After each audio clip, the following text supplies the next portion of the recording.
show thing where Keeley would get some guests and he would talk to them about stuff. Usually Keeley would get some guests when, talk around GDC or something. They would be filming an episode in San Francisco or whatever. Since I was local at that point, and I'd be filming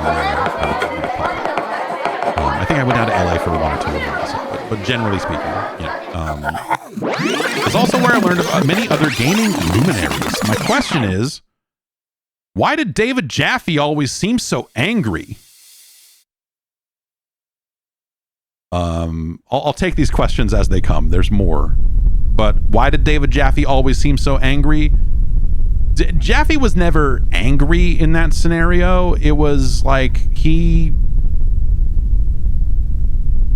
was like relatively outspoken in that specific way, and I think that he also realized, I think that there was an aspect of it of he was sort of putting on a show. I remember I was on one of those with Jaffe and Dennis Dyack. I think we recorded it in some weird bar around there was someone else on.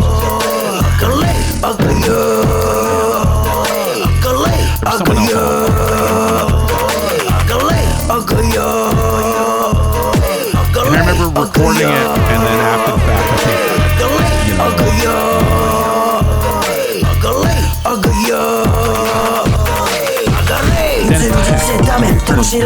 think, how come you can say all this shit and if I say any of this stuff, I get shit for days on the internet, but everyone, it was like kind of giving it some good nature. And the answer was that, Jaffe was kind of playing it up. Like, not saying that he was being not himself or anything, but he was just a more dynamic person.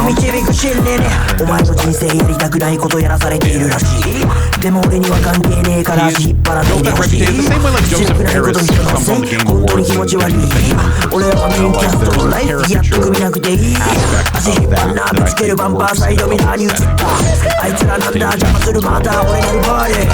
works. But again, I'm not saying he's fake in any way. Being himself and shooting the shit and doing it in an affable enough way that no one will shit on him.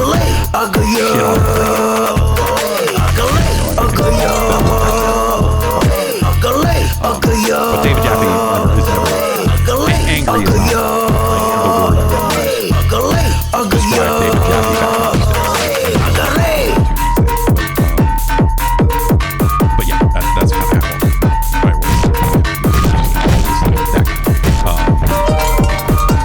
Okay, next question. Why did Shane Satterfield always seem so grumpy? Shane's not grumpy, Shane's from Philly. If that makes any sense. That makes sense to me. But no, Shane's I would not characterize Shane Satterfield as grumpy. But he is and he's a real dude.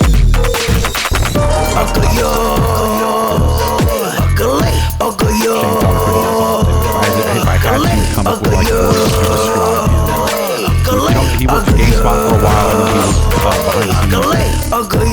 Running all of editorial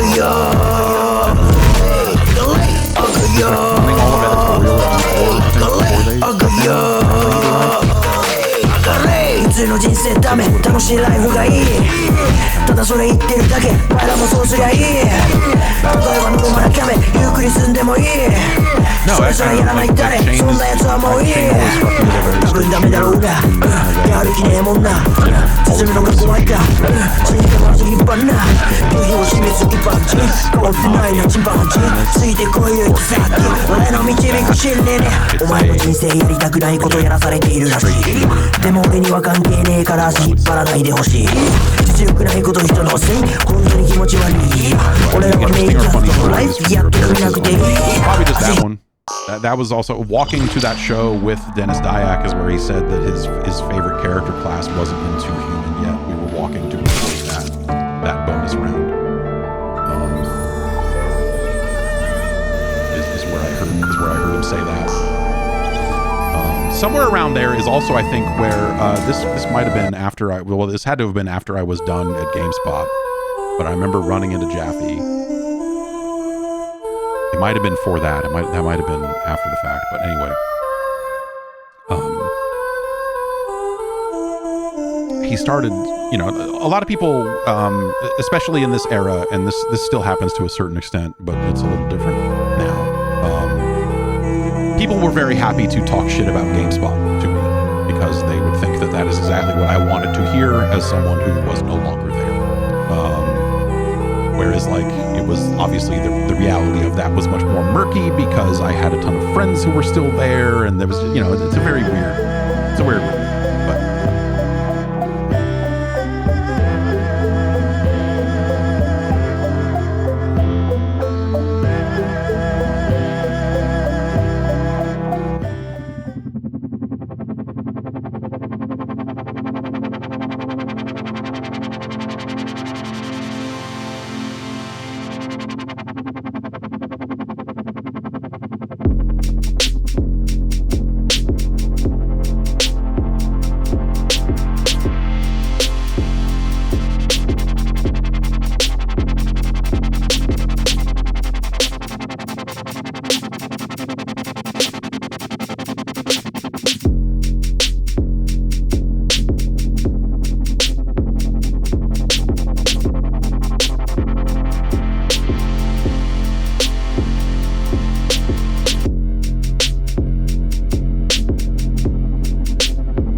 されない前面の答え柔軟でぶれない弱きしぼやけやまないやめない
人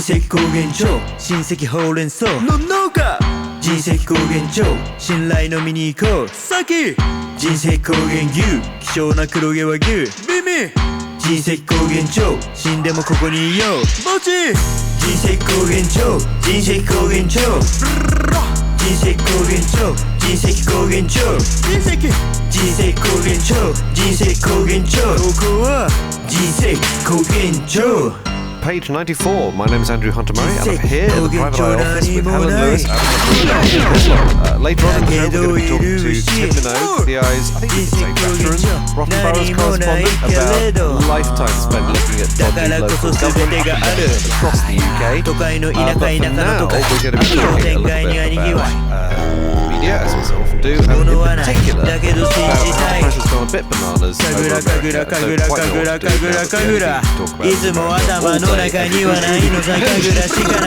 人石高原町人石高原町 news about the fact that it's Liberation Week. Was it Liberation Week 2? Is there a terrorist on bananas? I'm So, Adam, you pray. I do, I really like to. I mean, the funniest thing is, it's actually one of these few things where the press is pretty much united on this one, because there's not much to say. Whoa! God knows what will be by the time this actually goes out in terms of footsie. There's a couple of columnists who've had a valiant go. Simon Jenkins tried to do one of this. Actually, this might be marvellous, but didn't sound entirely. Nick Timothy, who's things to be a fresh-ish conservative so Trump is exposing heroes. It's a long sort of way round to do that, so there are people trying to play the flag. Well, his colleague Tim which is that rarity, isn't it, when there's a question mark? Usually the answer is no, but actually in this case, I'm afraid so. I mean, even he has to admit the telegraph. He ranks as about 10%. At least Trump's trying to do something. It's sort of systematic.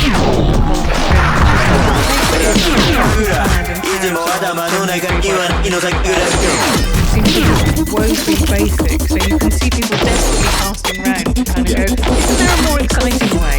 And I just feel like we've had this now for both of the Trump terms, is that lots of columnists have gone, hang on a minute, I know in some ways he looks like an orange fascist, but stop for a minute and think about what the shock us this could be.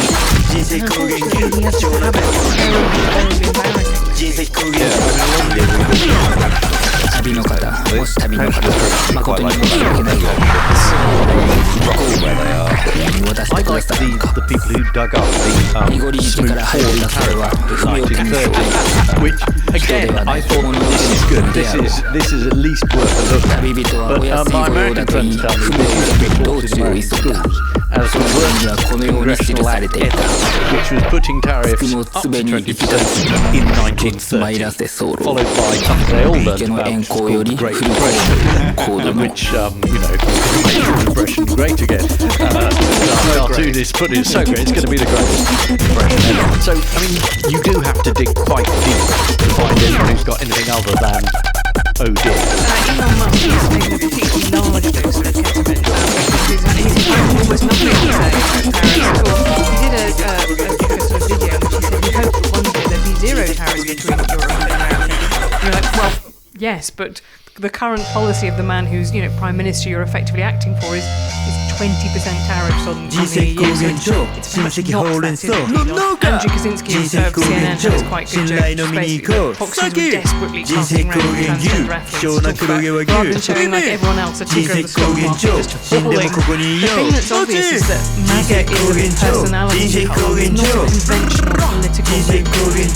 So whatever deal he says today, you have to agree with. And if in 2 weeks' time he says, actually I've made incredible deals with everybody and now I'm calling off the tariffs, then everyone then immediately has to, it's like proper like comical Ali stuff, right? It is, where you just have to agree with the latest thing the party has told you to believe.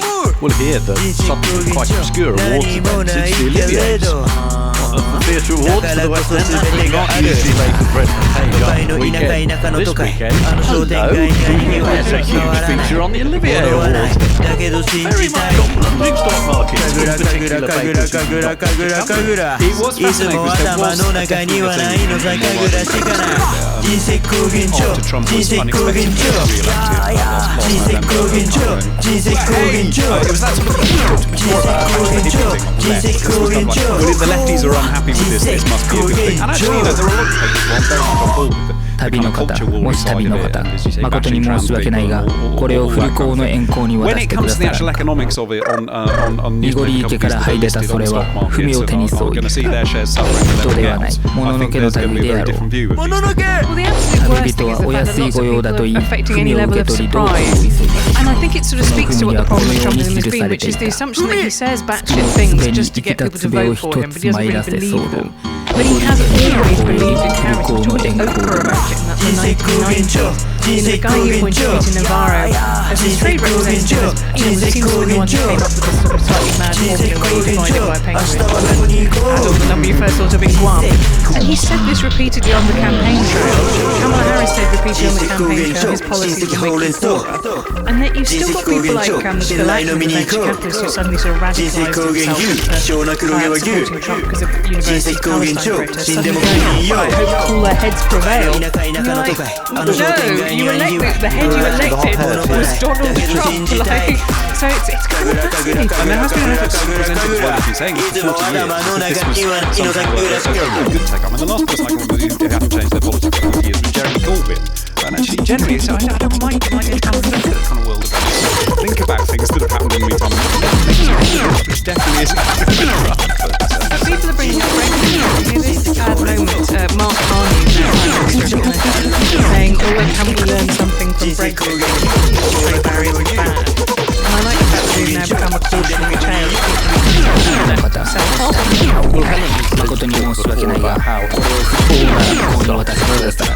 So that if you start off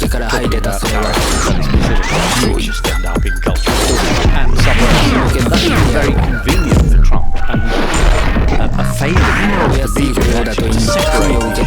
So we talk about this bit, we talk about this bit, they're not the same. I think that's true, the Brexit benefit. I think you can argue that Trump is treating us differently, but that's also to do with the fact that as an individual country, we don't have a big trade deficit with the US. And you could argue that our vaccine procurement was actually a lot more efficient than the EU's. But if you're going to do that, you are going to have to acknowledge the other half of it, which is that our economy generally would be in a better state if we hadn't unmoored ourselves from our biggest savings. And that's the bit, the other side of the scale, that I'm not seeing a lot of, acknowledgement of.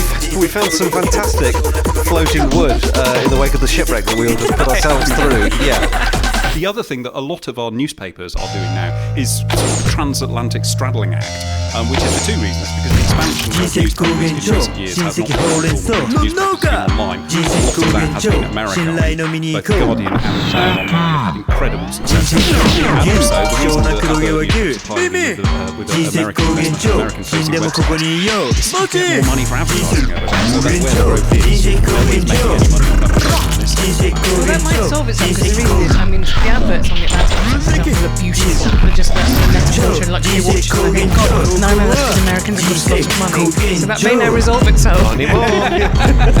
But also it means that there's a sort of editorial line about, because the increasing thing I get when I read, I'm to bring it back to my obsession with the Telegraph, is that a lot of it is being dictated by kind of reader comments on there that are not coming from people that we think of as being Telegraph readers. They are coming from people either across the Atlantic or Paris or Russian bots, very possibly. But it's pushing the newspaper in a direction. I mean, that's what it is to the Telegraph is kind of the Charles Moore and Peregrine Wood's the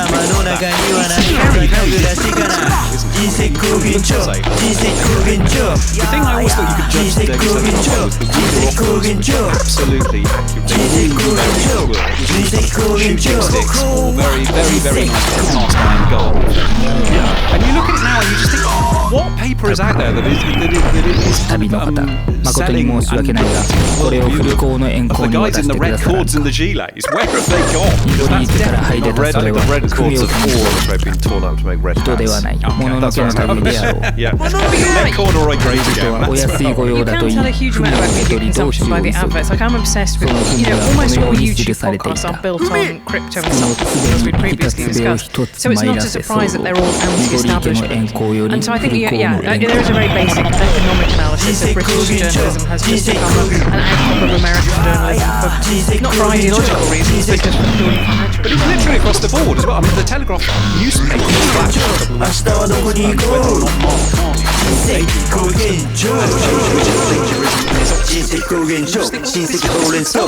well candidate. Who actually, especially since the story's come shot down in that fourth paragraph. It does seem to very, very odd agenda. Part of that is down to the fact that that paper is completely rubbish.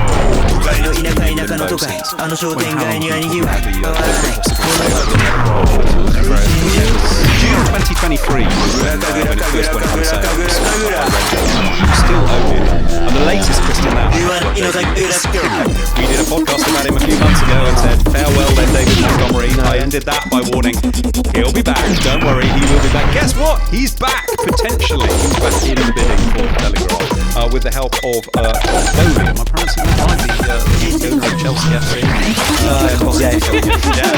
I'm looking at my football experts here.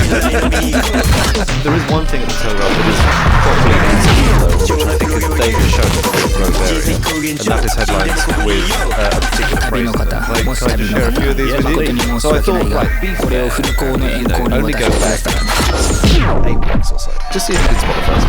Unless Labour acts fast, Britain's growth mission is doomed to fail. Labour's plans to drag 6 Britain back to work are doomed to fail. Labour's benefits cut plan is doomed to fail.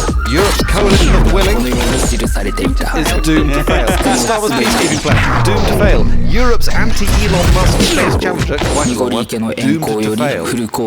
Wealth tax, doomed to fail. In the 70s and also again now. And I just think this is a really, I think we're going to be entering a phase where every other headline in the Telegraph, and eventually every single one will start with those words. But it also kind of demonstrates my point that the Telegraph these days just seems to tell me how awful Britain is. I get the same feeling whenever I tune into GB News. It's just telling me that Britain is this awful, dreadful hellscape where everything is going wrong. You're called GB News. You've got a Union Jack in your master. Are you not supposed to be patriotic? No, the part of being GB News is talking down Britain. And then accusing other people of talking down. It's essentially an extra view. I've always known you expect that people who say by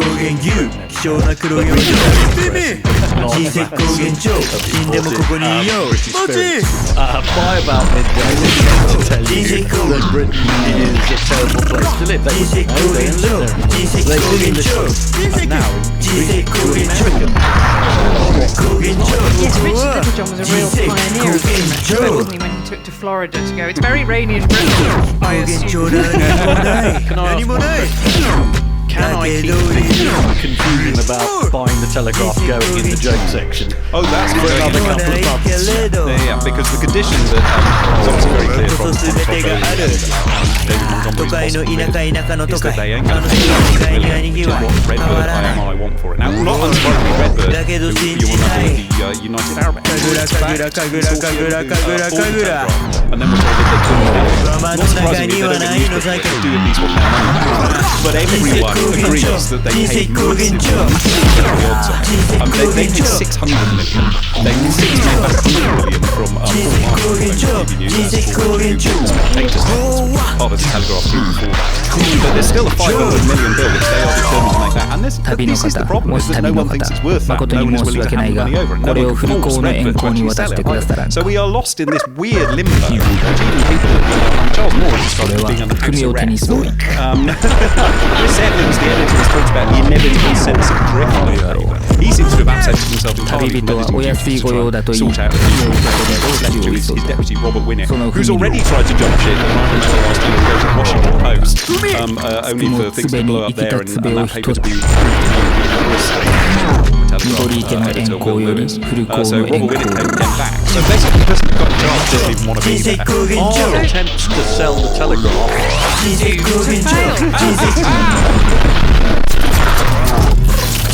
Right, now we're going to turn for our second section of the show to a story that deals a lot with America. Oh no, we've done it again. No, it's going to be very British.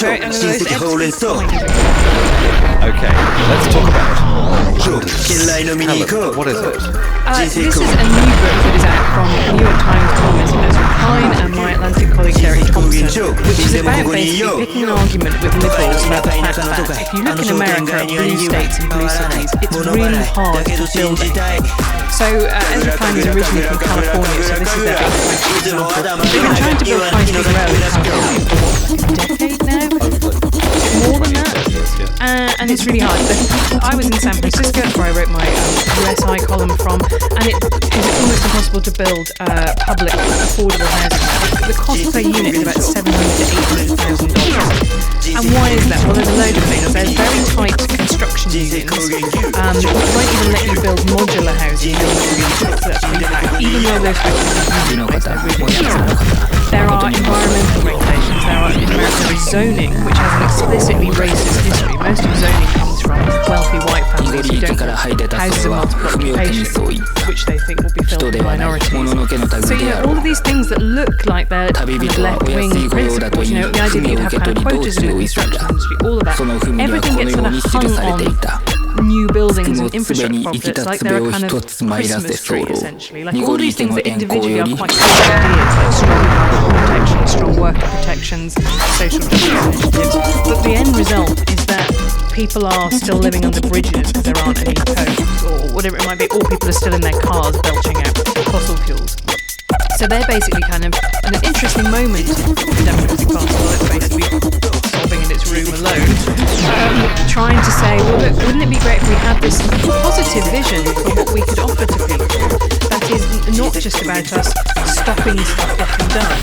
And so Keir Starmer is really into this, and it's interesting because it comes, I think, mostly out of the YIMBY movement, the Yes in My Backyard movement, which in Britain and America has been much more cross-partisan. So this is kind of fascinating. It's a political tendency that takes in everyone from Aaron Bastani of Luckfield Takes Communism Now, all the way through to like a Sam Bogan who used to be at the Adamson Institute. So there is a cross-party consensus of both Britain and America. It's much too hard to build new rail lines. It's much too hard to build new housing. And we've ended up with this sort of things are kind of stuck.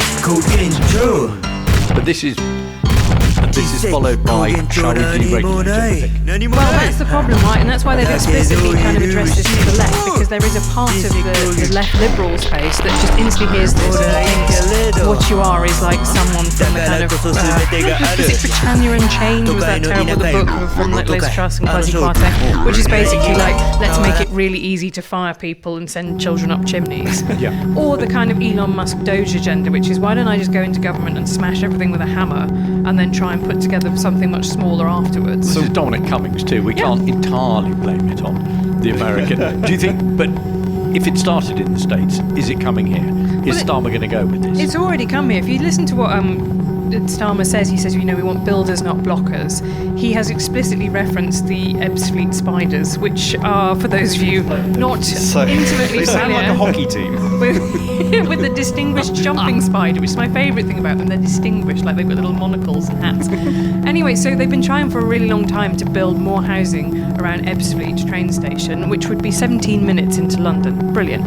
Natural England has designated some of the area around the station as site of special scientific interest, and that prevents about 1,000 houses being built. It sort of nukes the whole plan, essentially.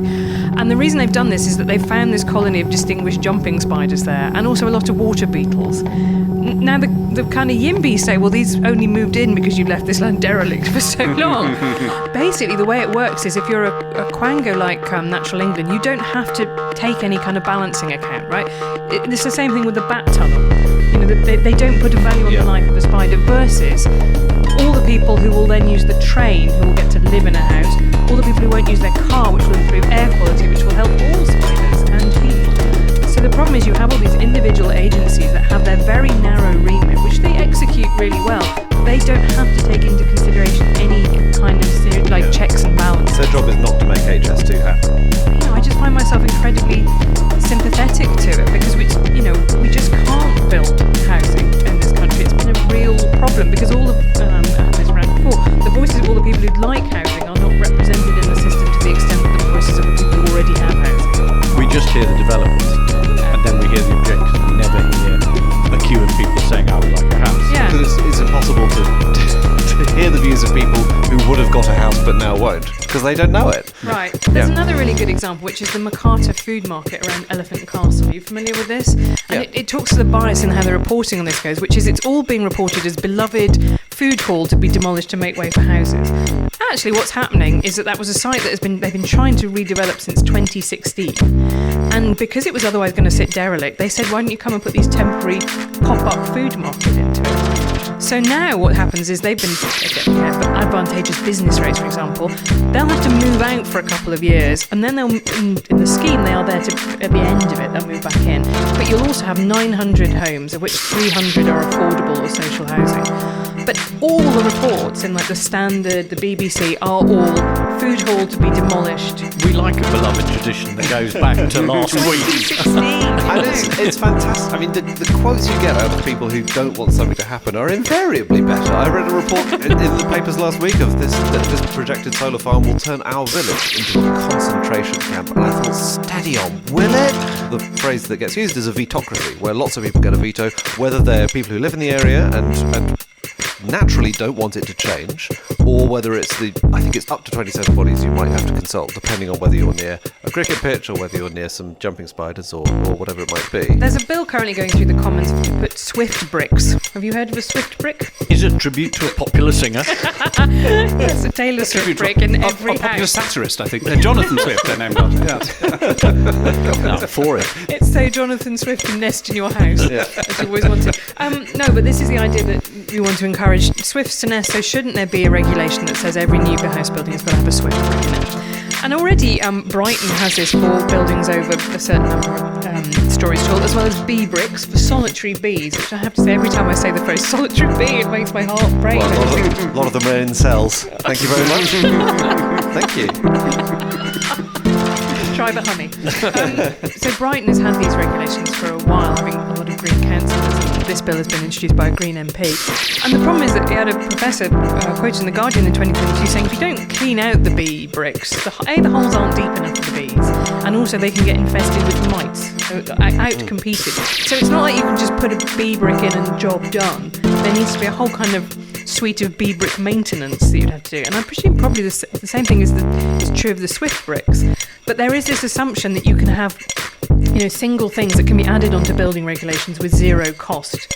But actually what you're doing is just adding hurdle and hurdle and hurdle. And maybe, we should have some nationwide Swift encouragement initiative. Does the theory allow for civil action as opposed to state action? So does it say we should all put Swift boxes in because there's a campaign to do it, not because it's legally required?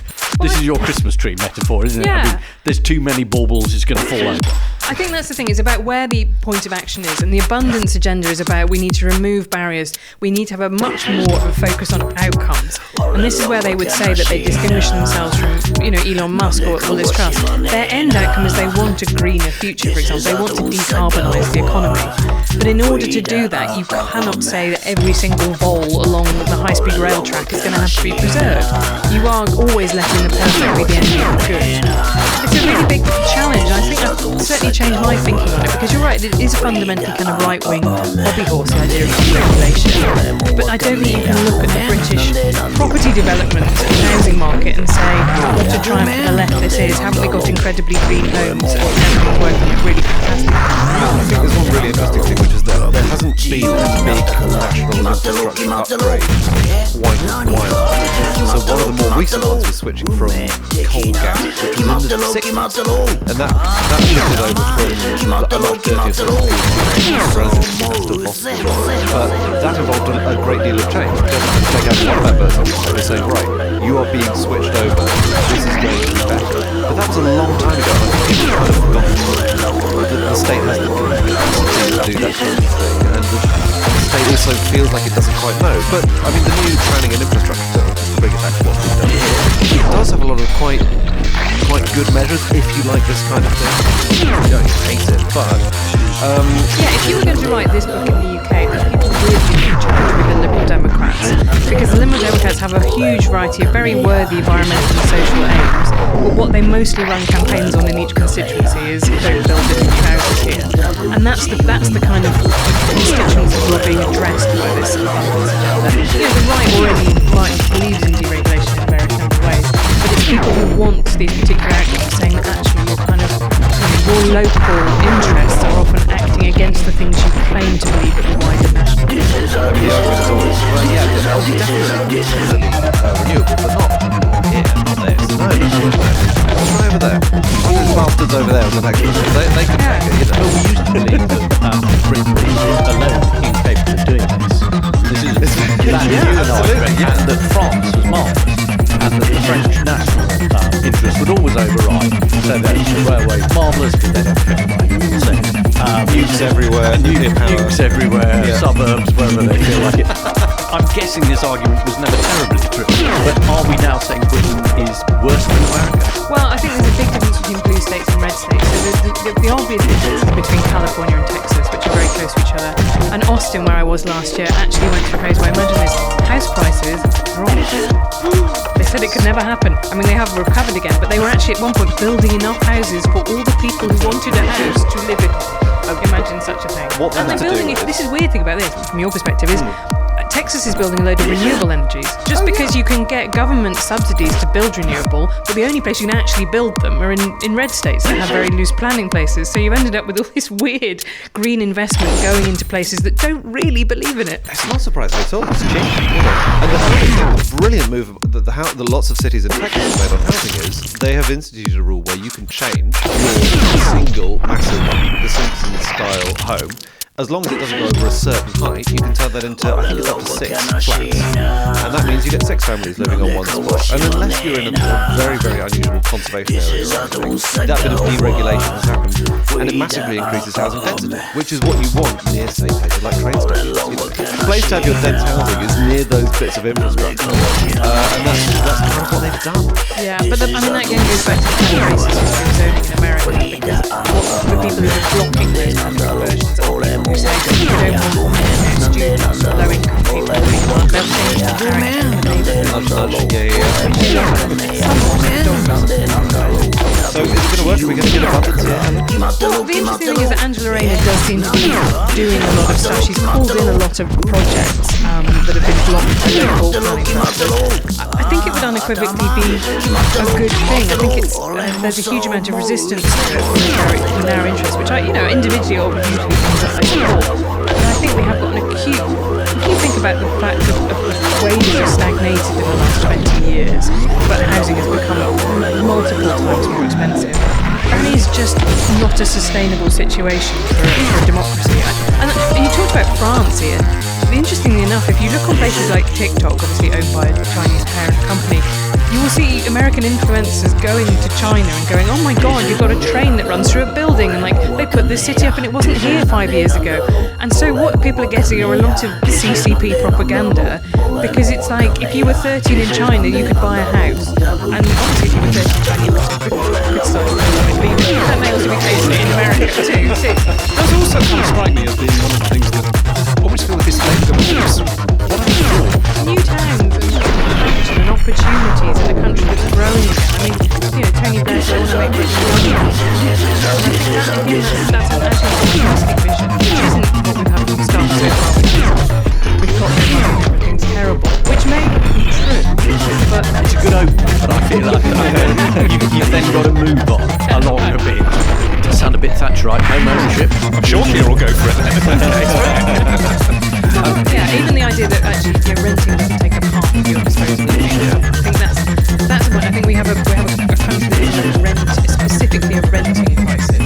The recent story of a Labour MP who had the scandal was Labour MP has charged 900 quid for her I think it was cockapoo dog. Sorry, actually it was that she read somewhere in London and her landlord has charged her another 100 quid a month to have a dog in her home, which she's allowed to claim she needs to rent a place in London because it's not near her constituency. The story was very much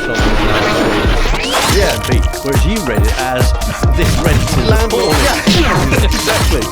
Can I give you one last example of the of what this reminded me of, this Christmas tree thing of yours, Helen? Because that it really gets everythingism as well. That's the other term that gets given. Well, it's the bad news is like trains have to be good for bats. Can't they just be good for trains, as you were saying? And what it really reminded me of is Bleak House. There's a character in that, Mrs. Jellyby. Yes. Who has a telescopic philanthropy. She has a cause, and the cause is Borrioboola Gar, which is that she wants to move poor Londoners basically to Africa where they will grow coffee, and that will solve everything. And she has got one cause in life, and it overwhelms everything else in her life. You know, when her daughter gets married, she says, "What am I going to do for a secretary with my Borrioboola Gar?" And she has a load of gruesome friends who all also have one cause and cannot see anything outside it. I think that was Dickens predicting, in a way, the way the internet allows people to radicalise themselves. You know, he's writing about the way that people can get really sucked into something and lose all perspective. But at the same time, how do you balance that with the need to have people who know a lot about a subject, being enthusiastic, wanting to get things over the line? In his own case, he advised charity Cookie, which is in Britain. I once read a list of his charities out to attempt to make people give some money, and he supported just about everything.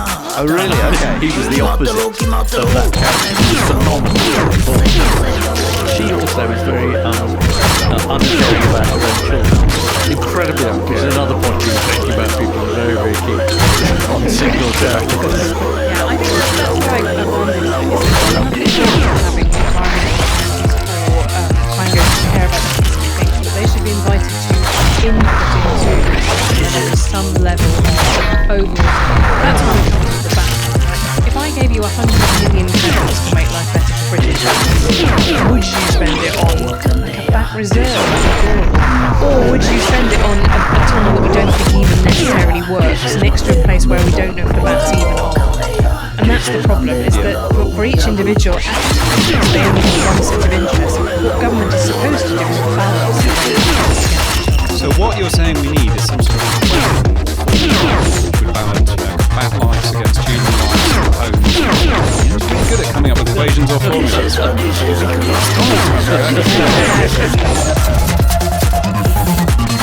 second half of today's podcast, we have a little bit of sad news, which is the inroad of this podcast, and the man who has been writing the Rotten Boroughs page all about local council fraud, waste and mismanagement and corruption for the last 26 years. Tim, very sadly, is retiring from full-time duties on the Rotten Boroughs page. Still doing but he's stepping back from that particular beat. And so this is a little bit of a victory lap for Tim. It's about some of the great stories he's ever covered, about what he thinks councils should be doing. It's about why we only seem to see stories about councils being completely broke these days. So here's Tim. I've started off by asking which stories he was most proud of having covered. I suppose it's a rather strange one. It's the story of a publican called Jeff Monks, who was persecuted by the former East Northampton Council, which is no more. His pub was called the Snooty Fox. He had a row with a customer who claimed that he had bought the wrong bottle of wine. And he said to her, "Well, it doesn't seem to have stopped you drinking it, madam." And things got a bit heated. She was barred from the pub. He then found himself being prosecuted by the local council for having served a mouldy ham. It was alleged by him that the customer had a social relationship at least with the leader of the council, or had friends on the council at any rate. This convicted prosecution. So in 1999 there was a court case at which magistrates imposed fines and costs totaling nearly £32,000. Monks couldn't pay that, we haven't got it. The largest amount for any offence, such offence brought against the sole trader. So he got back from prison for 2 months. He won to retrial case in 2015, and then there were 2 other prosecutions against him. Evidence of one man sighting and one fact-paying glass. they were quashed on appeal as far back as 2003, and the judge noted the curious fact that out of 7,000 inspections of food premises carried out by council and tenures, only 4 had resulted in prosecutions, 3 of which were against Jeff Monks. But I'm proud that we stayed in the story. It's in that edition that I has of things. So we returned to this story many times. The credit really goes to the tenacity of Mr. Monks, Dr. Monks as he now is. In 2022, he finally won an apology from Northants Council, successor of East Northants, and he was awarded a very large sum of money,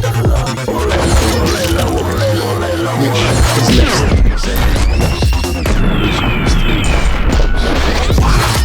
But I'm pretty pleased about that. I do like the sort of human frailty stuff, and the Tory Cabinet Minister for Economic Development at Eden District Council in Cumbria, who we exposed in 2016 because he'd attended the Buckingham Palace garden party. He's very proud of his services to industry over earlier. But in fact he owed more than £500,000 unpaid tax to HMRC, and he could have paid it there and then. He could. He was with HM. He gave him a cucumber sandwich.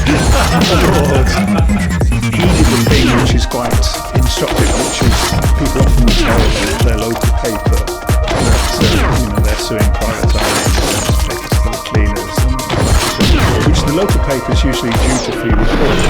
Of course, no legal letter is forthcoming. You've heard of it, yeah. And I should say, for many years we've been doing Rotten Borough's awards at the start of each new year. You kind of sum up, the greatest examples of misbehaviour that comes across your desk in the previous year, and it's always an absolute highlight of like the year's private eyes for me is that just extraordinary malpractice. Well, we try and have a bit of fun with it. 2018, we gave the award of services to the arse. Yes, you did hear that right. And Croydon Council, which was Labour at the time, they contributed 10 grand and provided the venue for an arts festival which featured performers inserting butt plugs. And it was intended to demystify the anus, while others consumed laxatives and diuretics until they lost control of their sphincters. It wasn't in person as it were. There were microphones there, so you could hear the results. Is this connected to Croydon now being the most bankrupt council in the country? Well, you know, it went in the debit. Part of that £1 billion they owed didn't it? But we've all demystified the anus now, so you know, maybe it was worth it. We had a Vintners Award in 2012 for Councillor Shiraj Haq, also known as the Brick Lane Curry King, who had bankrolled the successful election campaign of our Hamlet's Mayor Lutfi Rahman in 2010. Old friend of the Rotten Boroughs page. A great friend, and where would we have been without it? Empty columns. But anyway, Council Park had lost his premises licence after his own council's trading standards department caught him selling cheap Italian pumpkins restaurants, relabelled Australian Shiraz. The nice thing is, all of this is kind of human behaviour. It's very much like the definition, isn't it? Vice, follow, and humbug, but you know what satire is meant to expose. And it's all in this page, isn't it? It's all people being naughty, and normally you finding out about it. Expenses are always an issue, and in 2018 we had the expenses king of the year, the chap called Nathan Eldry, who was the new chief executive of West Sussex Council, and he accepted £47,500 relocation allowance for moving to Chichester. But we found out he hadn't moved out of his home in Surrey where he'd been living for the previous 12 years. My goodness. That seals his fate to go off. And then some of the other ones we've done aren't so funny, but we still find we exposed the then Conservative leader, West Northants.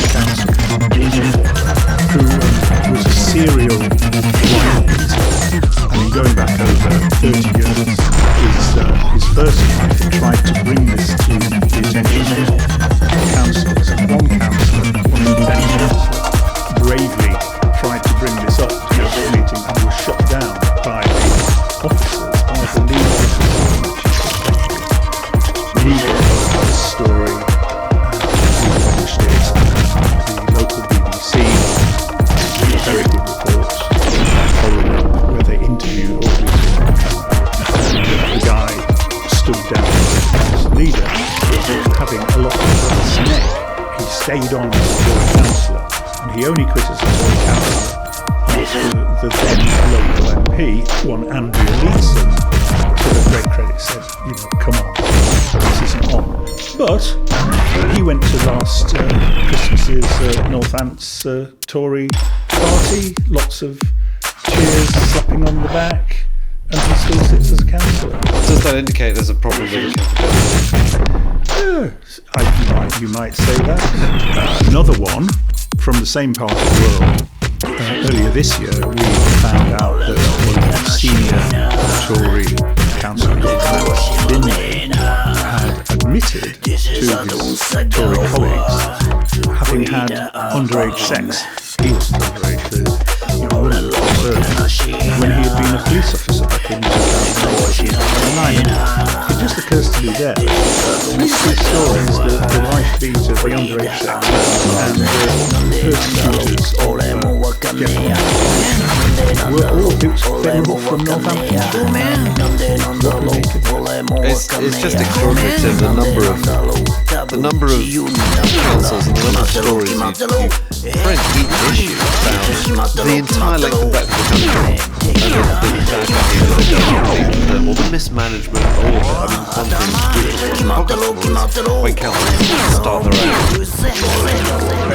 their own housing companies, water companies, all sorts of these things, and then it goes later on and then they end up in the hole financially. There's a big problem, isn't there, with councils not getting the money they need and then doing slightly risky things like this in an attempt to make that money back and deliver services.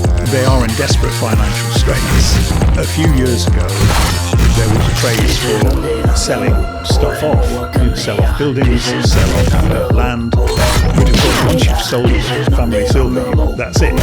So some of them have had the right idea. On paper it's not too bad. Why sell 10 acres to the developer who's then going to give you a fixed sum for that and make a ton of money out of building houses on it?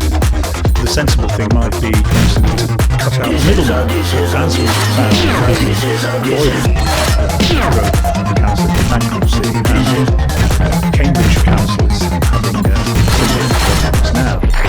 You've suddenly discovered that housing developers and builders don't know what they're doing. And if you haven't got the expertise in-house, it's we can't all be experts in everything. And just the report from their auditors, KPMG, talking about Cambridgeshire a couple of weeks ago, the auditors said the council does not have the suitable skills and experience to effectively manage the risks associated with their commercial private sector subsidiary, because they have a wholly owned building company called This Land, which is now scores of millions of pounds in debt. They got into the absurd situation where This Land wasn't making enough money on its projects to repay the interest on the loans they had had from Cambridgeshire County Council. So they borrowed more money from Cambridgeshire County Council in order to repay the interest on the loans. That's not good. Why is that? It's not corruption. It's certainly incompetence in some form or another. But you could say, being charitable, that they've been driven to desperate measures by the fact that they are in the financial crisis that all councils are to one degree or another, and that is being caused by the parsimony of central government over many years. I think we've probably got to the end now, Tim, and I'm very sorry, and I'm also very irritated because I'm thinking of all the dodgy councillors up and down the country who will sleep a little easier in their beds, as you won't be on the Rotten Ferris feast anymore. I hope the page will continue and go from strength to strength. Okay, that's it for this episode of Page 94. Thank you so much for listening. Thanks to Ian, Helen, Adam, and to Tim, of course. We will be back again in another fortnight with another episode. And just to remind you, we have a live show coming up at the Cambridge Literature Festival. Email podcast at private-i.co.uk. Send us your questions, burning questions about anything you want to know, as long as it's about the news in some shape or form. We would love to answer them. We'll be answering them live on stage in Cambridge, sold out room. But you can buy a streaming ticket if you like listening to this podcast. You can get tickets by going to the Cambridge Literature Festival website. The show is called Page 94, if you didn't know that already. Until then, please go and buy a subscription to the magazine. Thanks to you for listening, and thanks to Matt Hill of Rethink Audio for producing. Bye for now.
わこんなもんじゃないわこんなもんじゃないあこんなもんじゃない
た線香花火俺の周りはこんなもんじゃないあこんなもんじゃないあこんなもんじゃない道なき道行くだけだし真っ赤なリーダーリーでも至らないこれが近道でも遠回りことは頼りまたことたまり上げてくまたこの眼差し夢見てるだから身は高い言うわけ考えてる時間ない1たす1一歩前進して溜めたロイカレを吐き出しここからめてまた編み出しもう自分にしかない味だしボリナでも前に出すわし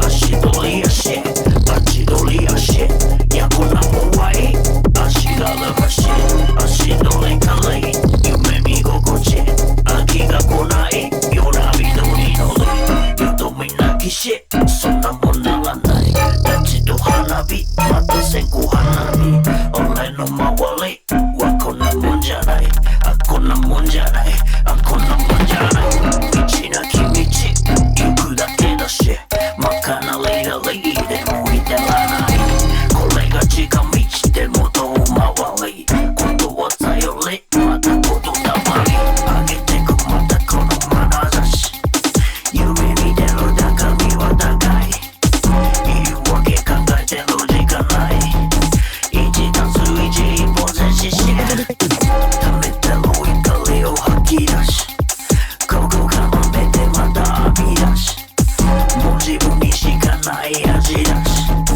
ボリナでも前に出すわし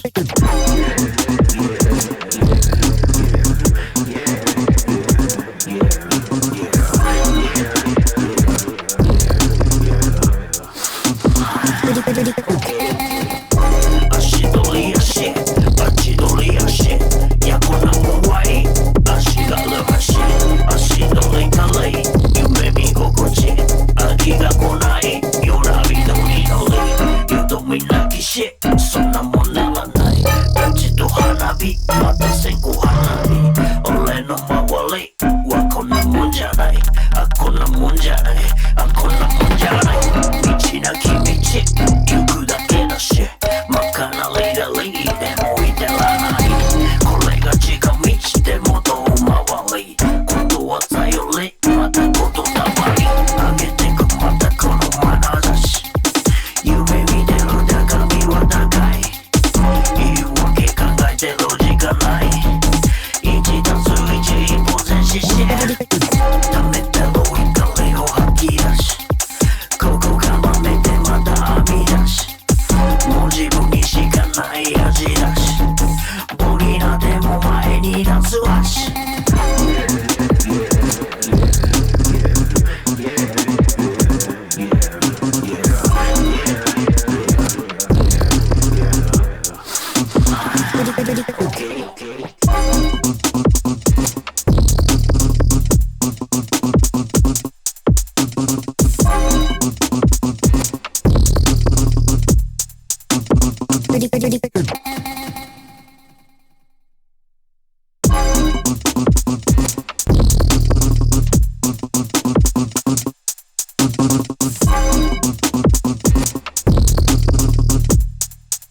んじゃない、あこんなもんじゃない。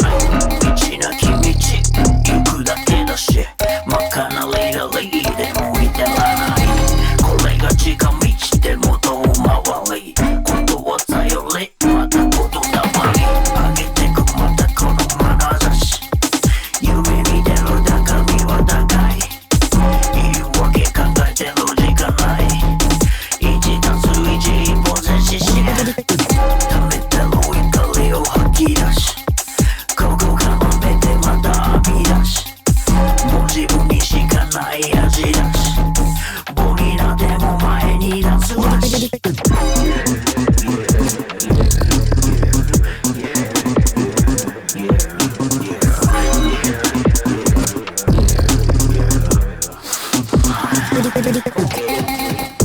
足取り足、足取り足、いやこんなもんはいい。足がる足、足取り軽い、夢見心地、飽きが来ない。夜びの祈り、よどみなきし、そんなもんならない。立ちと花火、また線香花火、俺の周りはこんなもんじゃない、あこんなもんじゃない、あこんなもんじゃない。道なき道行くだけだし、真っ赤なレイダレイで向いてらない。これが近道で元を回り、ことは頼りまたことだまり。上げてくまたこの眼差し、夢見てるだか身は高い。言い訳考えてる時間ない。1たす1一歩前進し、溜めてる怒りを吐き出し、ここからめてまた編み出し、もう自分にしかない味出し、ボリラでも前に出すわし。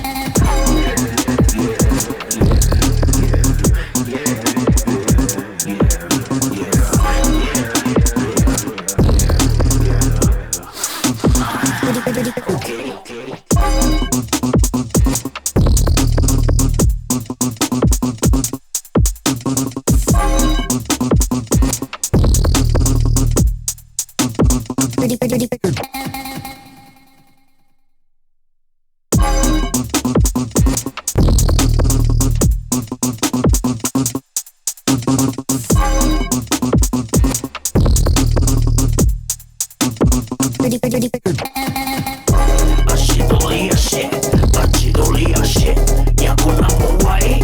足がる足、足取り軽い、夢見心地、飽きが来ない。夜びの祈り、よどみなきし、そんなもんならない。立ちと花火、また線香花火、俺の周りはこんなもんじゃない、あこんなもんじゃない、あこんなもんじゃない。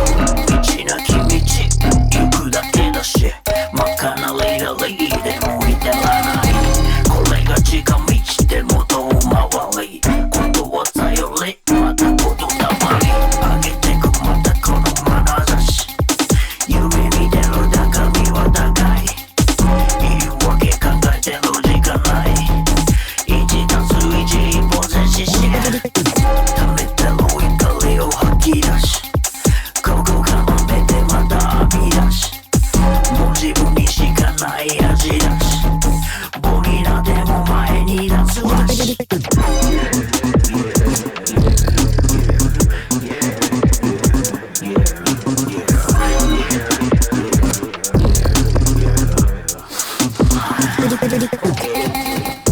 足取り足、足取り足、いやこんなもんはいい。足がる足、足取り軽い、夢見心地、飽きが来ない。夜びの祈り、よどみなきし、そんなもんならない。立ちと花火、また線香花火、俺の周りはこんなもんじゃない、あこんなもんじゃない、あこんなもんじゃない。道なき道行くだけだし、真っ赤なレイダレイで向いてらない。これが近道で元を回り、ことは頼りまたことだまり。上げてくまたこの眼差し、夢見てるだか身は高い。言い訳考えてる時間ない。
一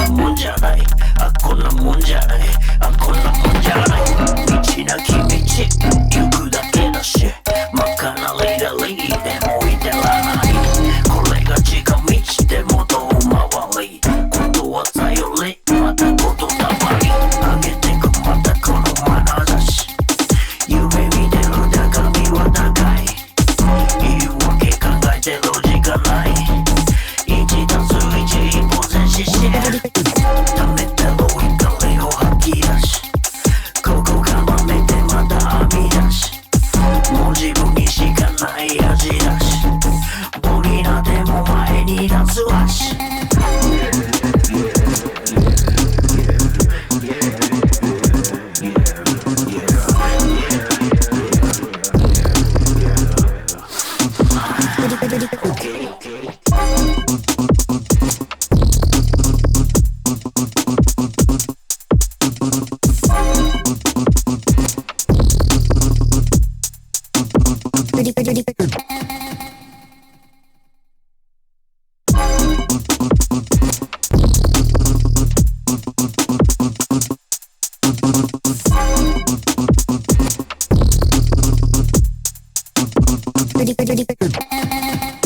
足取り足バチ取り足いやこんなもんはいい足がらかし足取りかれい夢見心地飽きが来ない夜なびどりのりよどみなきしそんなもんならない立ちと花火また線香花火俺の周りはこんなもんじゃないあこんなもんじゃないあこんなもんじゃない道なき道行くだけだし真っ赤なレイダリーでも至らないこれが近道でも遠回りことは頼りまたことたまり上げてくまたこの眼差し夢見てる中身は高い言い訳考えてる時間ない1たす1一歩前進して溜めたロイカレを吐き出しここからめてまた編み出しもう自分にし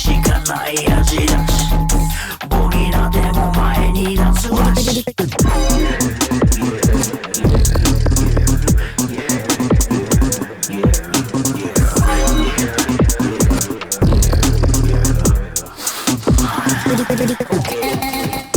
足取り足バチ取り足いやこんなもんはいい足がらかし足取りかれい夢見心地飽きが来ない夜なびどりのりよどみなきしそんなもんならない立ちと花火また線香花火俺の周りはこんなもんじゃないあこんなもんじゃないあこんなもんじゃない道なき道行くだけだし真っ赤なレイダリーでも至らないこれが近道でも遠回りことは頼りまたことだわり上げてくまたこの眼差し夢見てる中身は高い言い訳考えてる時間ない1たす1一歩前進して溜めたロイカレを Everyone 吐 is き now 出し wondering what to do in the face of this terrorist. Do you pay?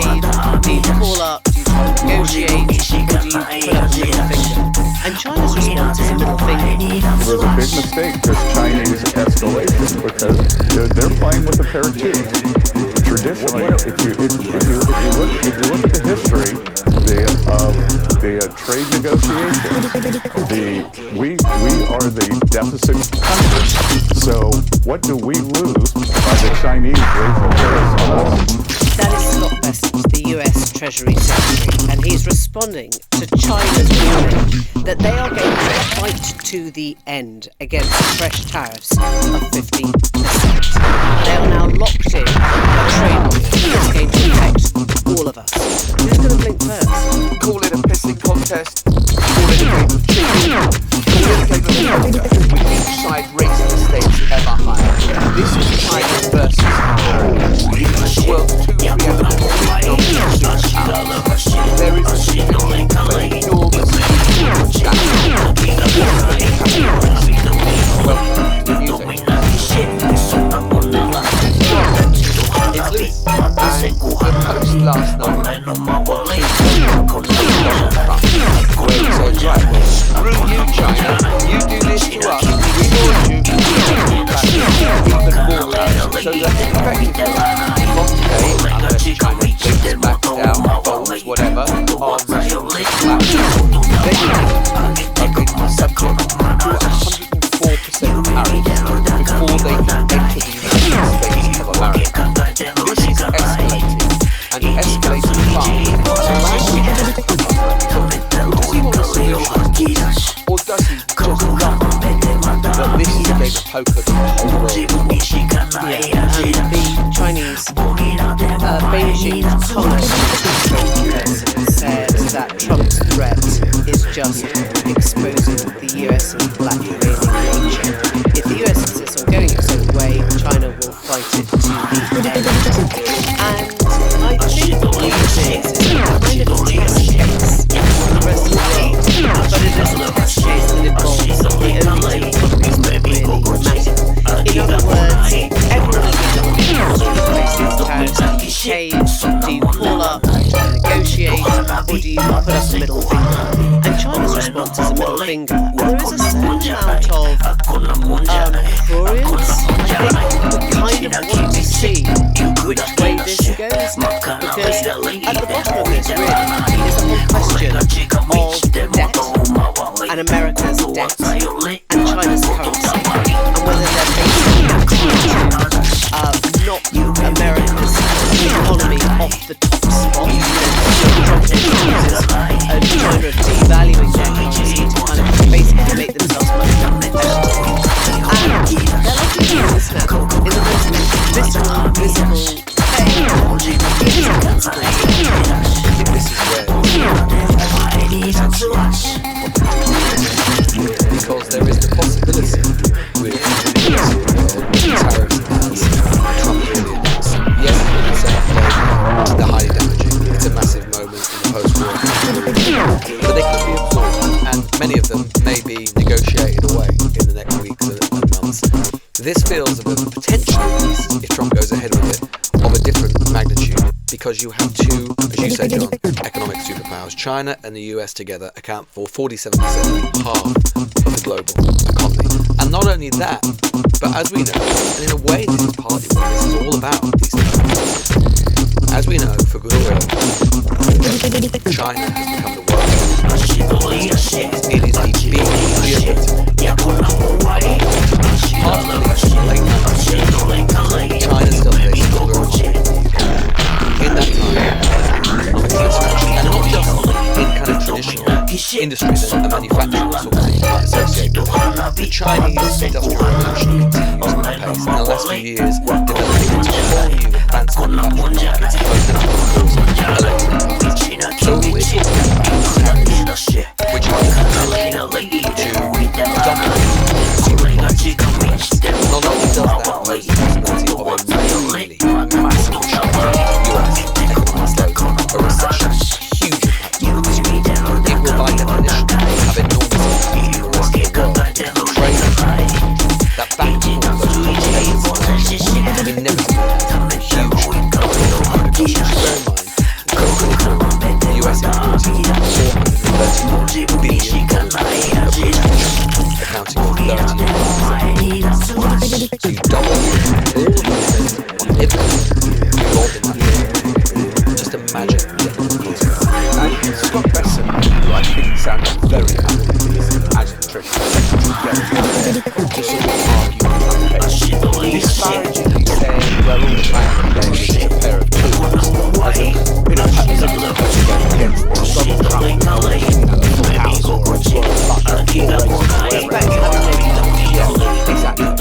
It's just ridiculous. And the other thing to point out, which I do think is relevant, and it's about America being a democracy and China being an autocracy. Yes, these tariffs that Trump's imposing will cause enormous economic pain to China. China has good economic pain in the past. Lewis, you were talking about kind of fairly recent history about the size of the Chinese economy. I mean, you go back a few decades and, you know, the Long March, kind of hunger and whatever else, starvation. Whereas in America, I don't think take that sort of pain that Donald Trump is about to inflict on the American people in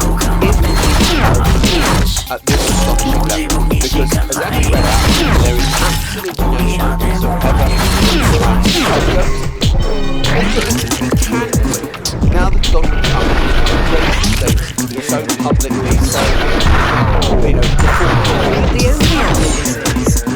China is not as strong as it is. It's already lost its manufacturing to other Southeast Asian countries, not least because we've seen Trump sort of escalate things with China in the past, and other countries have basically picked up where China has left off. China itself is going through what feels like the start of the economic doldrums anyway. You know, it is not the powerhouse that it was 10, 15 years ago. It is not a cutting edge in a way that I think would have made it feel more robust than standing up to America. And so when Festival says it's got the two, obviously that's why America first got president. But I think China is it really is, and it's lost a lot of its manufacturing already. And so what is interesting now is to see what other blocks are telling China. We just heard von der Leyen, the EU commissioner, come out and say, back away from the tariff thing. I was just in a minister who said, look, we get on really well with China, we get on really well with America, we're trying to get everything to back away. You know, as Germans, you kind of want to see what happens next, because it's kind of, it's the big flames. But actually, if you're trying to run any kind of economy at the moment, you're bringing everyone down for the edge. You're right. China, in relative terms, over the last 30 years, has been going through a period of economic relative as it has been growing more slowly. It's got huge demographic problems, some of those because of the old one-child policy. It's got aging population, and it is having to go through that process. The West went through but I think that is precisely why there's going to be such an inflection and moment of danger, not just economic danger, but geopolitical danger. We know that China and the US they are, and this doesn't just concern Trump.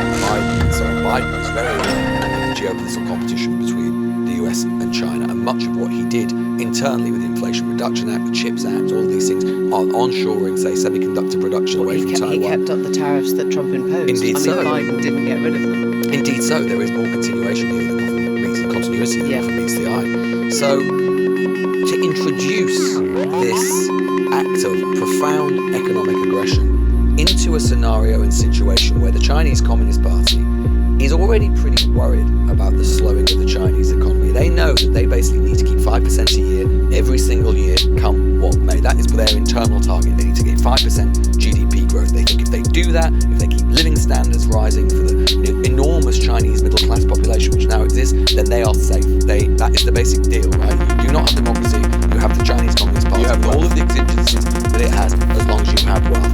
They will be scared and they will be worried about the prospect, which will be written out to China, of these tariffs and tariff upon tariff. And yet, as you say, John, will they back down? Well, partly no, or probably no, because they are not just an economic power, they have designs to be a geopolitical superpower, and they do not want to be seen to back down, to look cowardly, to look weak, to look feeble in the wake of American political aggression, either for internal domestic political reasons or external political reasons. So as I say, this is potentially bean loop territory.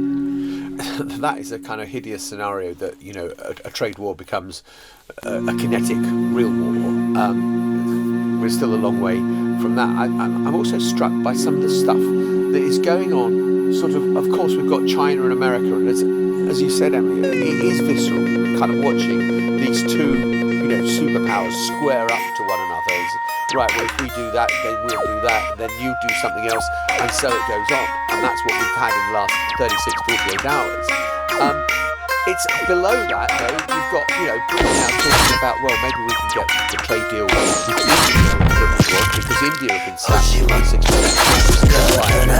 So India might now acquiesce with the UK and scurrying around that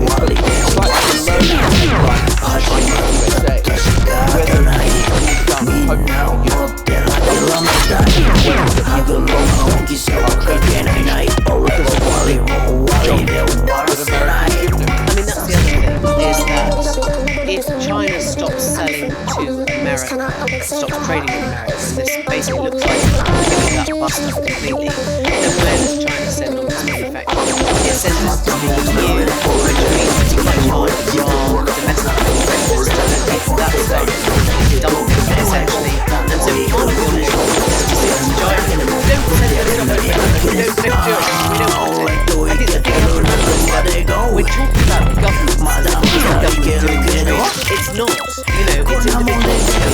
can't actually control what individual companies do.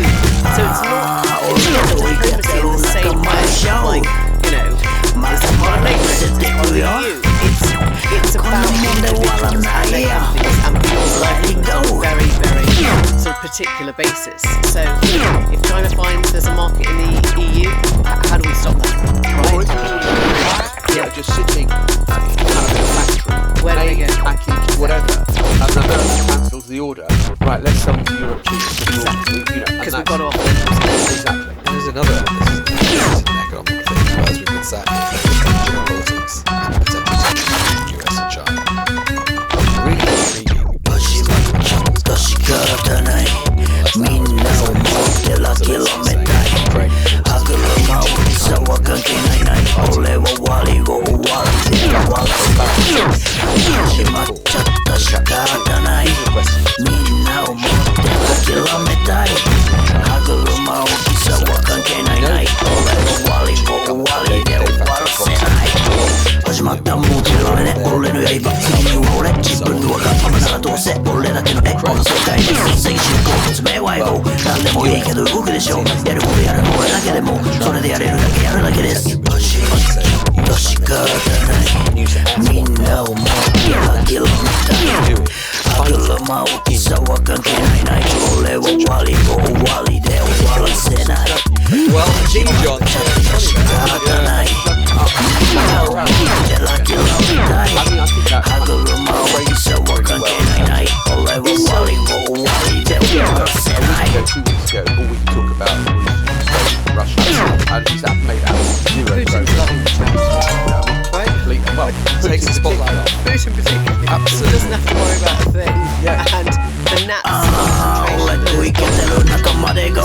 But I just wantまだいけるけどこんなもんで手打ちでしょごめん嘘俺といけてる仲間のショー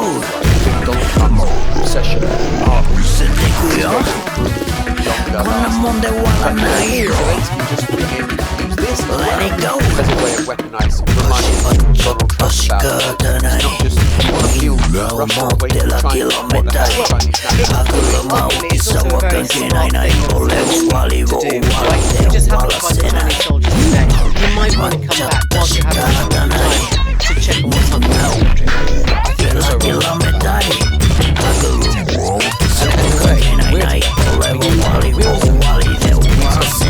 because we just echo and follow what he's doing.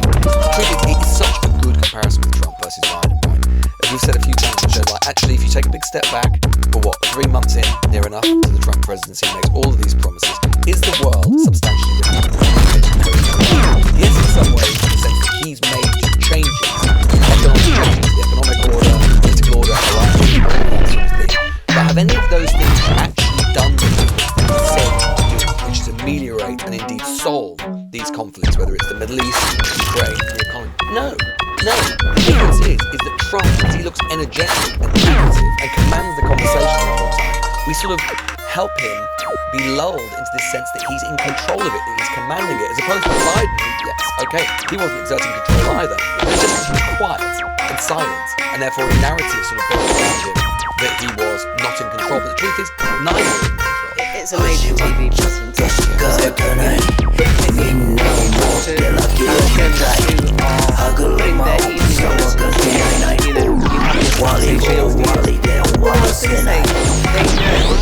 they actually don't need to do anything. They could wait every day until half an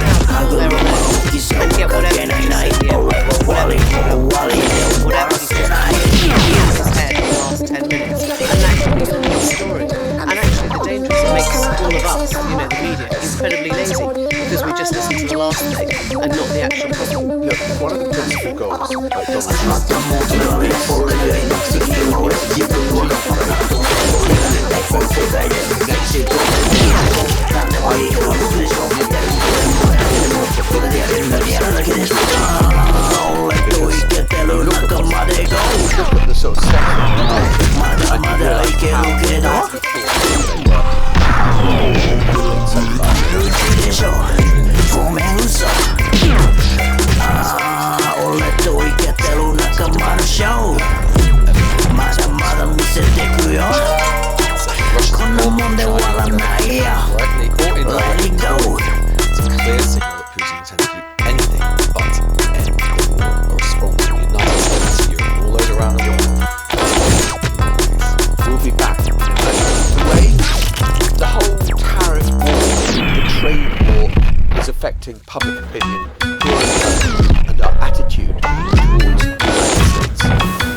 sense of where we are and what impact the current mayhem and maelstrom of the past. A few days time, we are joined in the studio by our guide of all things public opinion, Luke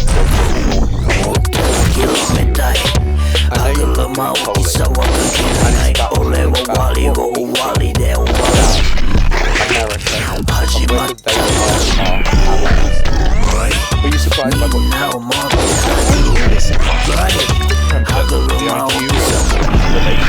The idea is that the US is one of the closest allies to public opinion. And when we get to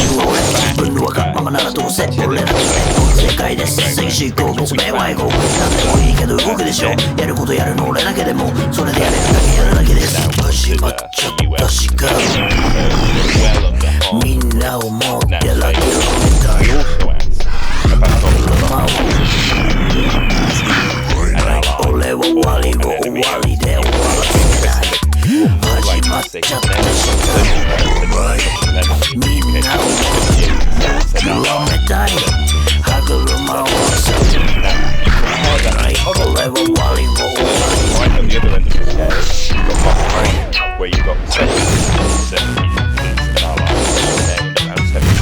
Canada is an ally. So this is a really big shift. It's a shift which has happened basically since the Trump presidency. It started to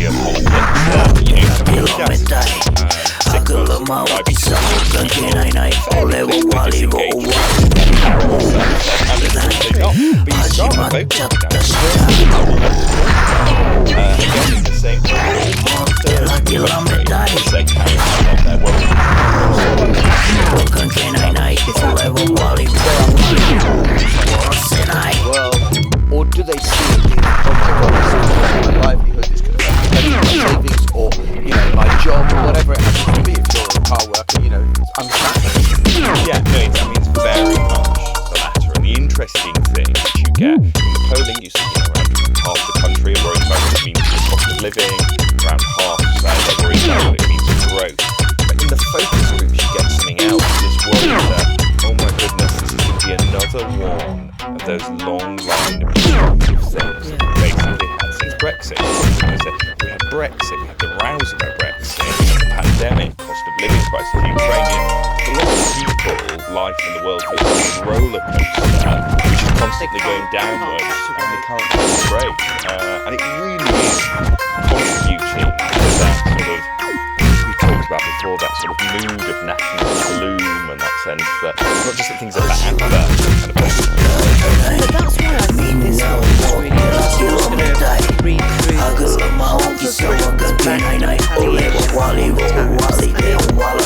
doesn't suggest that suggests that it feels like,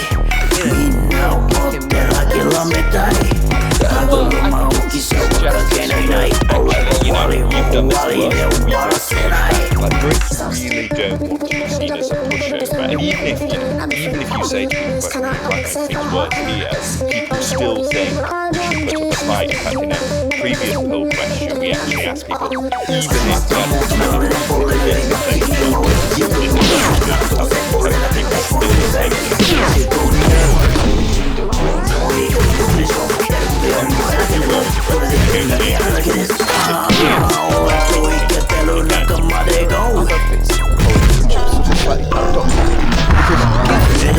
exactly as you say, there is this kind of program, we're not going to this that has exactly Keir Starmer's approach has been very important, very long, and it's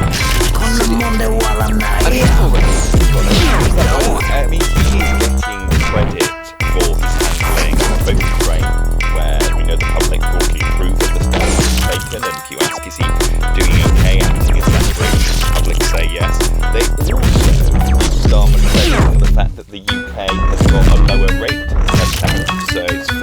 5% say Starmer is at least somewhat or entirely responsible, 36% say not very or not responsible at all. Now, that's not a huge margin, but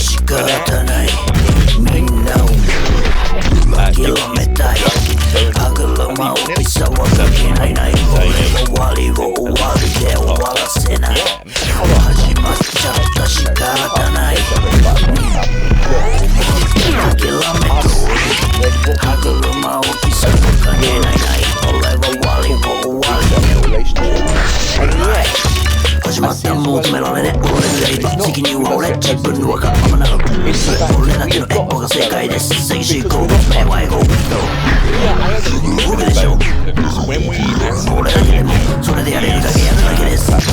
UK has got a lower rate of Brexit,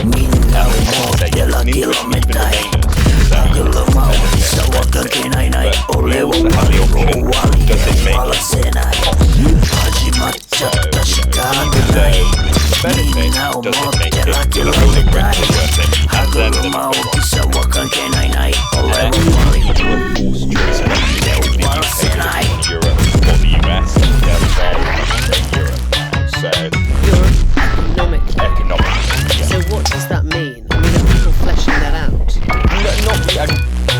Again, so much of it, use your phrase, what they do. Go back to Brexit. I want to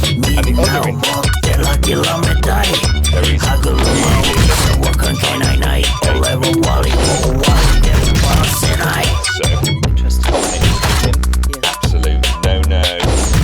Repealing the digital services tax, more likely to oppose. Reducing oversight of social media. Freedom Robinson, we tested, you know that Elon Musk, big ally, would like that. Against that and against competition. We found a real backbone. I mean, we found a kind of Love Actually backbone, haven't we? Where we sort of want our Prime Minister to be the one that's, you know, talks about David Beckham's left foot and David Beckham's right foot, and then socks it to the Americans because we don't like being run over. Yeah, they want Starmer to be pragmatic. You know, they don't want to sort of blow everything up and make things work, but they also, they don't like the idea of Britain just being the poodle that goes along with what everyone else wants. And I think the one perhaps risk for Starmer, as I say, you know, coming out of these numbers pretty well, approval ratings a little higher. The risk is the proportion of people who say he's jumped up 10 points.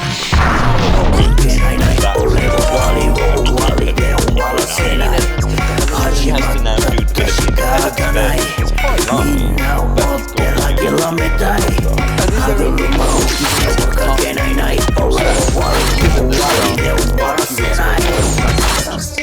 So I think the interesting is that it has basically slightly separated staff and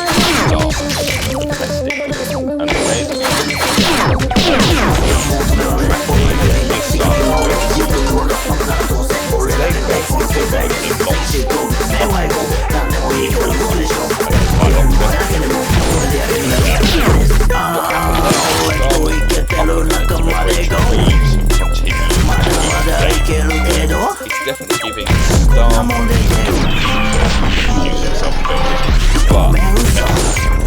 so we can blame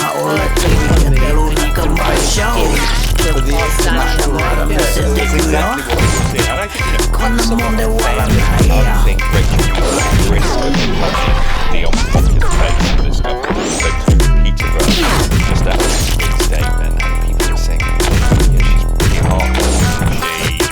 It's pretty much the same way, wasn't it? That Osborne was prepared to be the evil one. I just wonder whether there is misogyny. Yeah. Chancellor, you know. I think between Cameron Osborne though is that people, they kind of elect the Tories to do the harsh stuff, whereas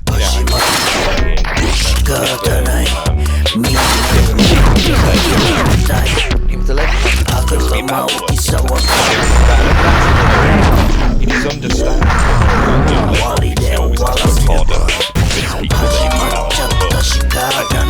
Some of the disability stuff and risk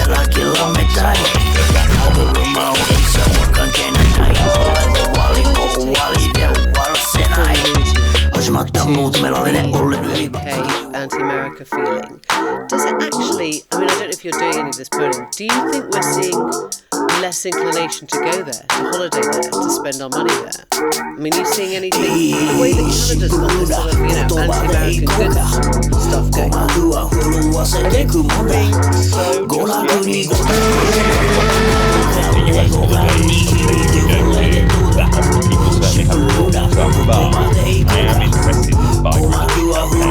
that's what, I mean, as they would do, by touching by UK, by and in our latest opinion poll,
later in the week. We will be back tomorrow.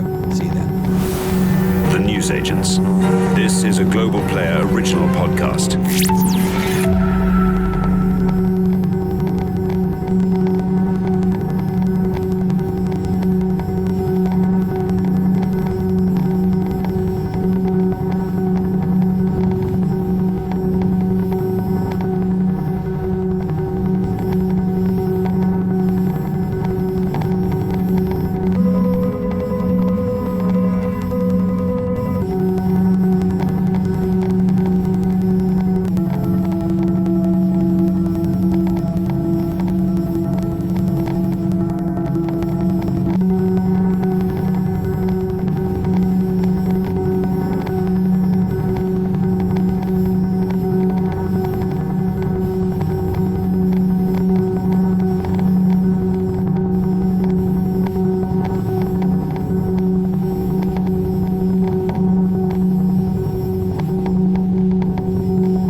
係ねえ関係ねえ関係ねえ関係ねえ関係ねえ関係ねえ関係ねえ関係ねえ関係ねえ関係ねえ関係ねえ関係ねえ OKOK 全てが万事休す OK No way no way 八歩塞がり大歓迎 OKOK 全てが万事休す OK No way no way 上から参るライムモーメンOKOK 全てが万事休す OK No way no way 八歩塞がり大歓迎 OKOK 全てが万事休す OK No way no way 上から参るライブモーメントなんでだってバッテンより OK の方がいいぜだってなんでなんて言い訳探すよりもいいねこれがただの諦めは No no no no 開始の合図を叫ばしてくれ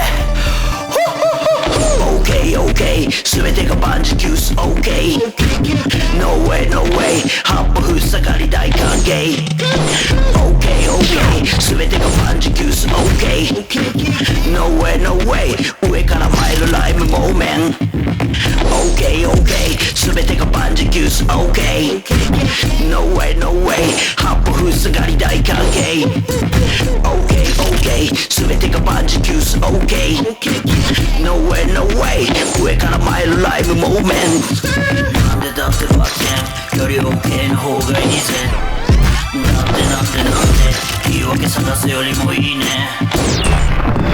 これがただの諦めはなわけない合図を叫べさお前自身で問題ないもう満タイ問題ないもう満タイ問題ないもう満タイ問題ないもう満タイ活路がないなんて関係ないぜなあ引き返せる理由だと思うなら間違いです俺ごまけこと知らねえ I'm on my way I'm on my way 俺ごまけこと知らねえ I'm on my way I'm on my way 関係ねえ関係ねえまだまだ上まだまだ上関係ねえ関係ねえまだまだ上まだまだ上 OKOK 全てが万事休す OK No way no way 八歩塞がり大歓迎 OKOK 全てが万事休す OK No way no way 上から参るライブモーメント OKOK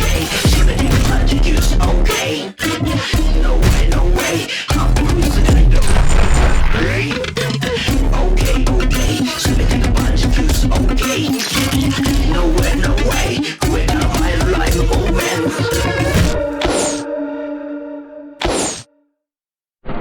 関係ねえ関係ねえ関係ねえ関係ねえ関係ねえ関係ねえ関係ねえ関係ねえ関係ねえ関係ねえ関係ねえ関係ねえ関係ねえ関係ねえ関係ねえ OKOK 全てが万事休す OK No way no way 八歩塞がり大歓迎 OKOK 全てが万事休す OK No way no way 上から参るライブモーメント OKOK 全てが万事休す OK No way no way 八歩塞がり大歓迎 OKOK 全てが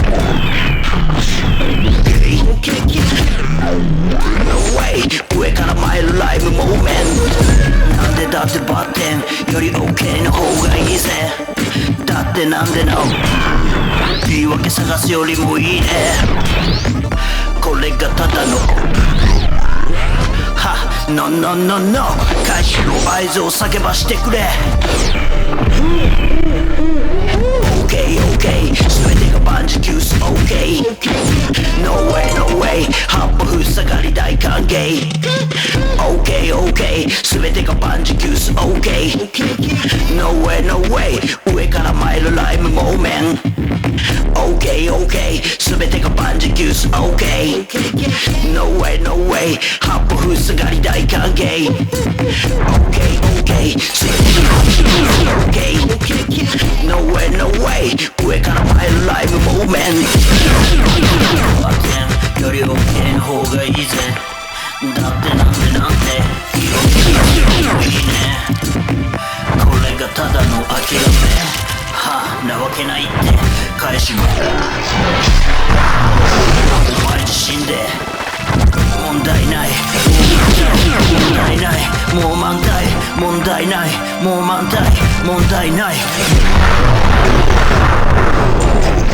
お前なんて関係ないぜなあ理由だと間違いです俺ごまけこと知らねえアマオマウェイ俺ごまけこと知らねえアマオマウェイアマオマウェイ関係ねえ関係ねえまだまだ上関係ねえ関係ねえ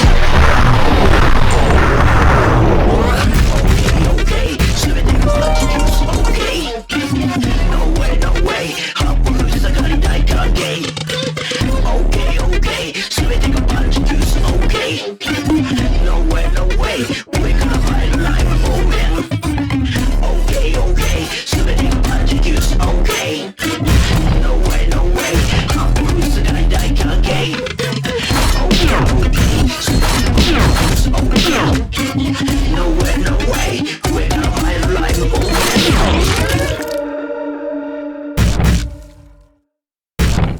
関係ねえ関係ねえ関係ねえ関係ねえ関係ねえ関係ねえ関係ねえ関係ねえ関係ねえ関係ねえ関係ねえ関係ねえ関係ねえ関係ねえ関係ねえ OK OK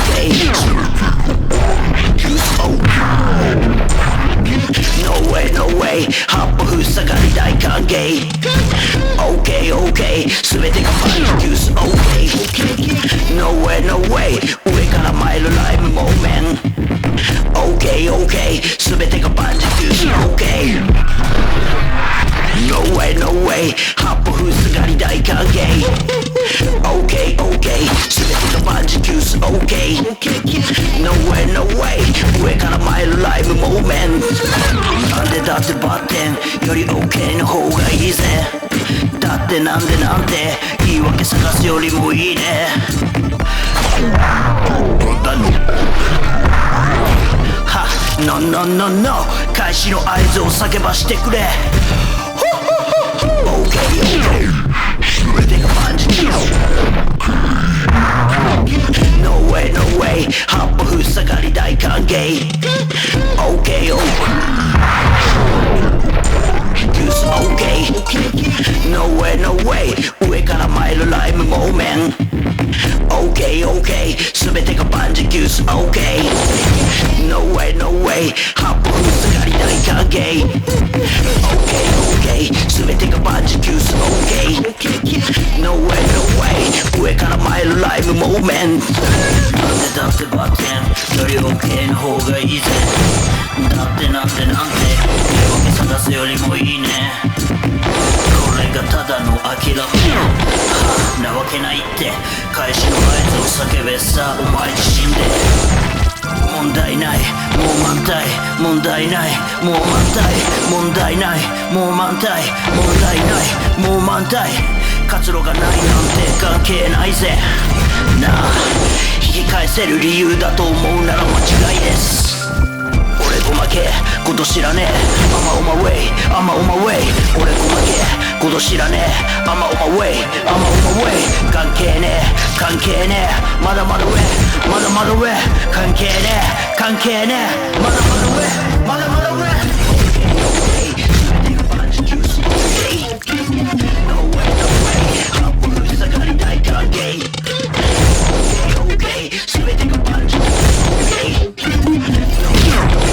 上から入るライブモーメント OK OK 全てがマジジュース OK No way 八歩ふさがり大歓迎 OK OK 全てがマジジュース OK No way 上から入るライブモーメント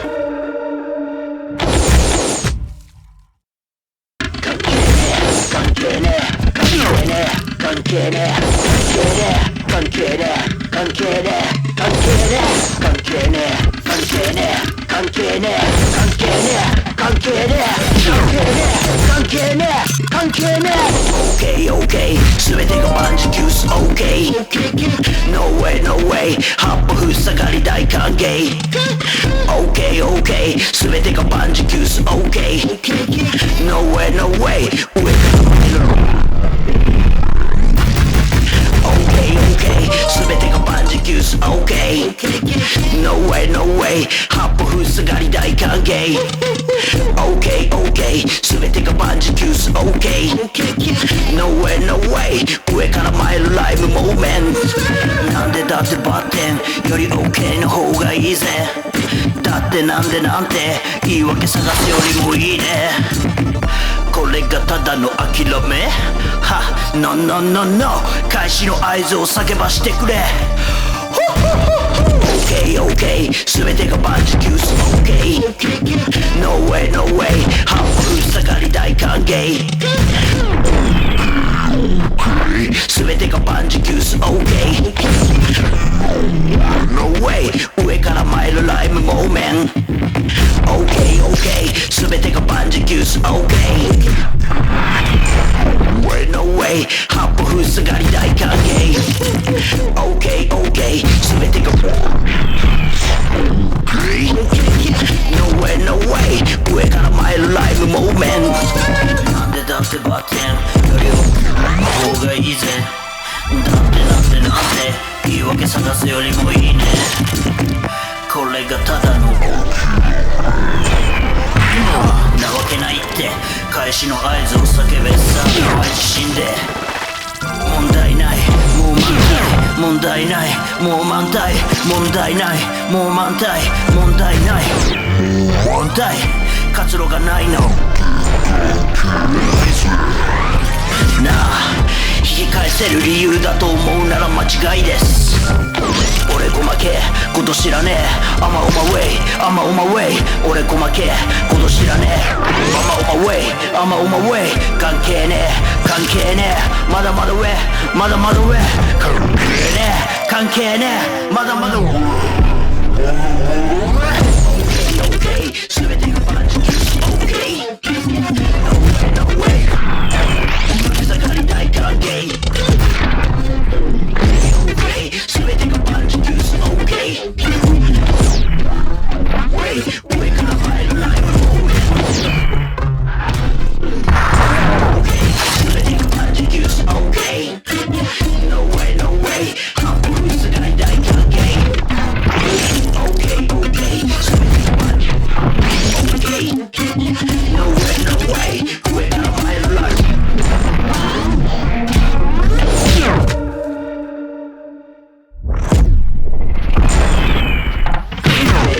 関係ねえ関係ねえ関係ねえ関係ねえ関係ねえ関係ねえ関係ねえ関係ねえ関係ねえ関係ねえ OK OK 全てが万事休す OK No way 塞がり大歓迎 全てが万事休す OK No way no way 上から参るライブモーメント OK OK 全てが万事休す OK No way no way 八歩塞がり大歓迎 OK OK 全てが万事休す OK No way no way 上から参るライブモーメントなんでだってバッテン OK の方がいいぜだってなんでなんて言い訳探すよりもいいねこれがただのNo no no 開始の合図を叫ばしてくれ OK OK 全てが万事休す OK No way no way 八歩塞がり大歓迎 OK OK 全てが万事休す OK No way no way 上から参るライブモーメント OK OK 全てが万事休す OK No way no way 八歩塞がり大歓迎 OK OK 全てが万事休す OK No way no way 上から参るライブモーメントの方がいいぜだってなんて言い訳探すよりもいいね。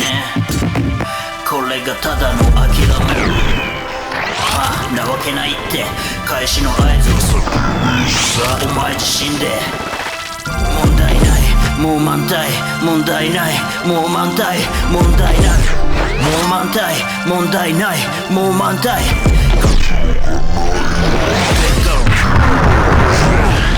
なあ、引き返せる理由だと思う。俺ごまけこと知らねえ、I'm on my way, I'm on my way。 俺ごまけこと知らねえ、I'm on my way, I'm on my way。 関係ねえ関係ねえ、まだまだ上まだまだ上、関係ねえまだまだ上。 OK OK 全てのOK No way no way OK OK 全ての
言い訳探すよりもいいね。これがただの諦めは No no no no 開始の合図を叫ばしてくれ。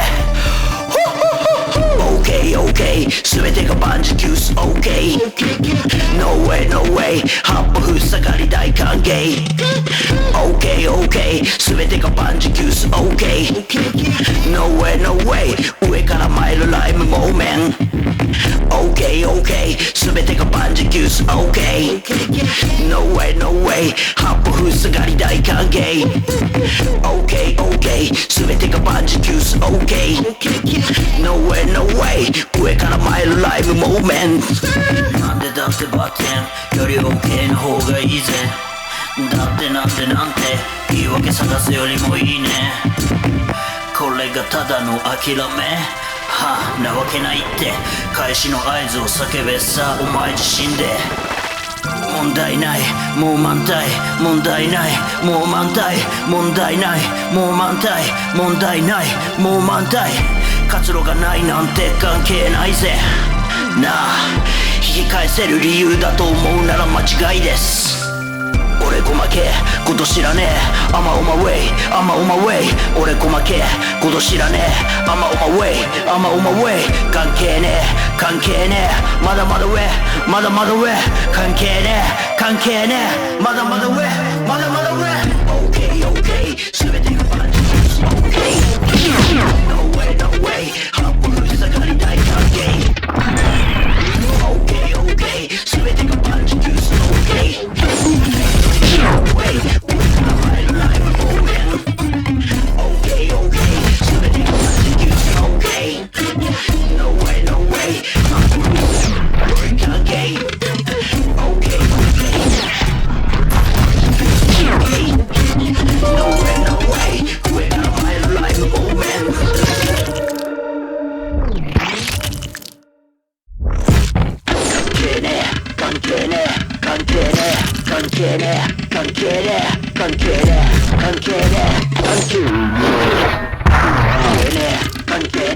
Can't 関係ねえ関係ねえ関係ねえ関係ねえ関係ねえ関係ねえ OKOK 全てが万事休す OK No way no way 半分下がり大歓迎 OKOK 全てが万事休す OK No way no way 上から参るライムモーメンOKOK 全てが万事休す OK No way no way 八歩塞がり大歓迎 OKOK 全てが万事休す OK No way no way 上から参るライブモーメントなんでだってバッテンより OK の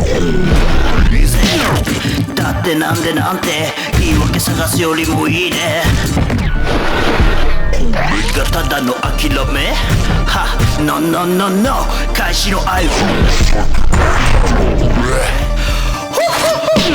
OKOK 全てが万事休す OK No way no way 八歩塞がり大歓迎 OKOK 全てが万事休す OK No way no way 上から参るライムモーメン全てが万事休す OK No way no way 八歩塞がり大歓迎 OKOK 全てが万事休す OK No way 上から参るライブモーメントなんでだってバッテンより OK の方がいいぜだってなんてなんて言い訳探すよりもいいねこれがただの諦めはなわけないって開始の合図を叫べさお前自身で問題ないもう満タイ問題ないもう満タイ問題ないもう満タイ問題ないもう満タイ活路がないなんて関係ないぜなあ理由だと思うなら間違いです俺ごまけこと知らねえ I'm on my way I'm on my way 俺ごまけこと知らねえ I'm on my way 関係ねえ関係ねえまだまだ上まだまだ上関係ねえ関係ねえまだまだ上まだまだ上 OKOK 全てのバリア OK No way no way 八歩塞がり大歓迎 OK 全てのバリア OK No way no way 上から参るライブモーメント全てのバリア OK No way no way 大歓迎 OK OK 全てのバリア OK No way no way 上から参る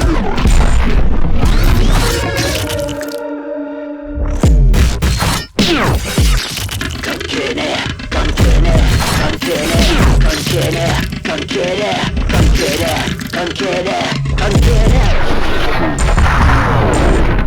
係ねえ関係ねえ関係ねえ関係ねえ関係ねえ関係ねえ関係ねえ関係ねえ OKOK 全てが万事休す OK No way 八歩塞がり大歓迎 OKOK 全てが万事休す OK No way no way 上から参るライムモーメン OKOK 全てが万事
1+1を積み上げて今どうだ賢者の信者に感謝 1+1 を積み上げて今どうだ賢者の信者に感謝やーやーやーやーやーやーやーやーや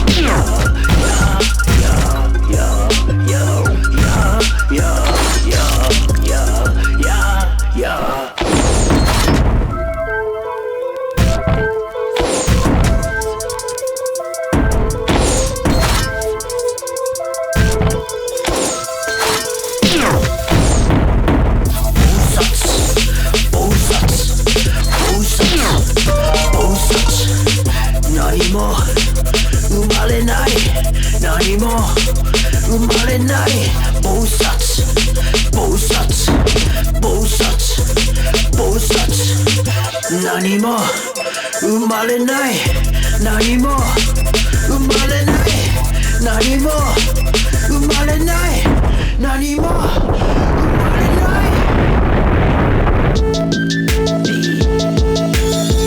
I'm a danger I'm a danger I'm a danger 逃げろなら今また danger また danger また danger 今 power I'm a danger I'm a danger 逃げろなら今また danger また danger 今来い power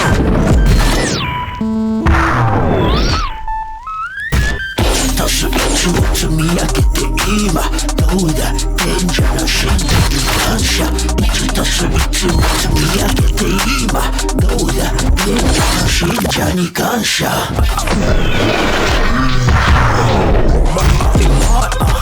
I'm a danger I'm a immoral I'm a danger I'm a immoral I'm a danger I'm a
焼けて今どうだ忍者の信者に感謝 I'm a danger I'm a immortal I'm a danger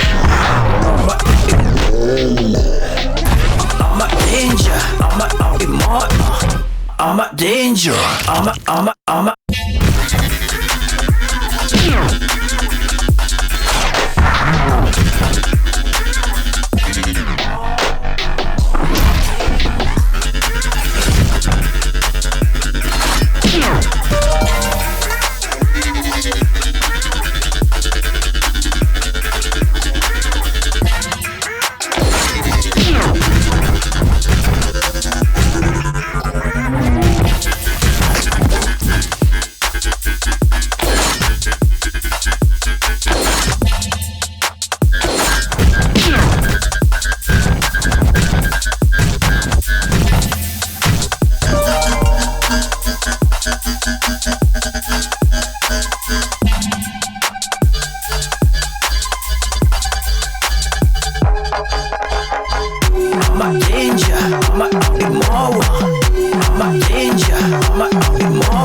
じゃ甘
味あることだと知った。や周りと違う。これから今この場所でバカる世界。振り返ると道正解で分かったのが今だ。言うのことはドゥーデイしな15分後の未来を変えな。言うのことはドゥーデイしな10時半のワンポイさけな。言うのことはドゥーデイしなオーツ高めでこれから続くわ。言うのことはドゥーデイしなそうだこれで顔の未来今。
えた未来がいいやろ誰かの引いたレールや周りと違っていいやこれから今この場所でパラレル世界の分岐に立って振り返ると道正解で分かったのが今だ言うのことはドゥーデイシナ15分後の未来を変えな言うのことはドゥーデイシナ10時半のワンパン先な言うのことはドゥーデイシナオツ高めでこれから絶望言うのことはドゥーデイシナそうだこれでこう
Stop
た未来が意味あることだと知った誰かが弾いたレールやもう違っていいや俺これから今この場所でパラレル世界の分岐に立って振り返ると道正解で分かったのが今だ言葉の運転しな15分後の未来を変え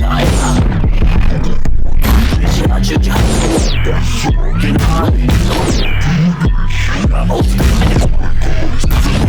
君のことはどうでしなそうだこれで顔を目指して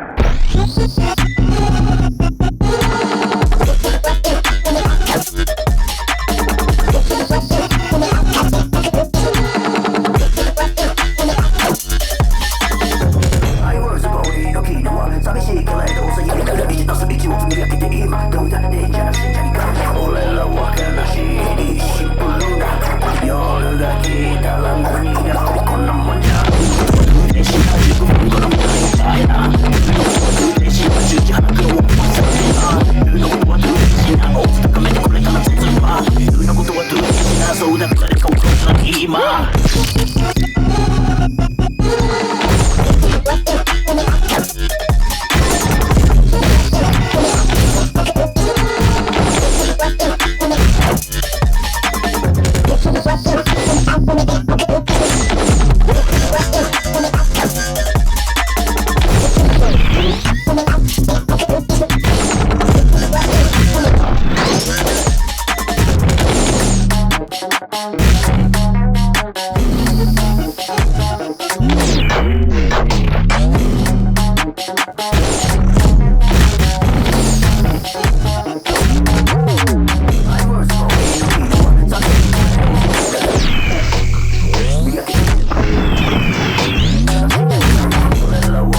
描いた未来が意味あることだと知った。周りに違っていいや、俺これから今この場所でパラレル世界の分岐に立ってで分かったのが今だ。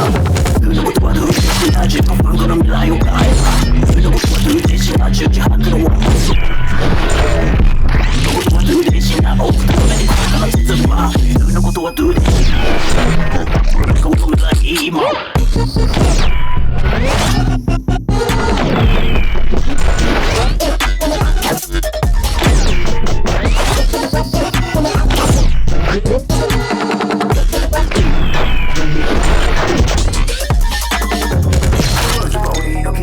寂しいけれどさやりながら生き出す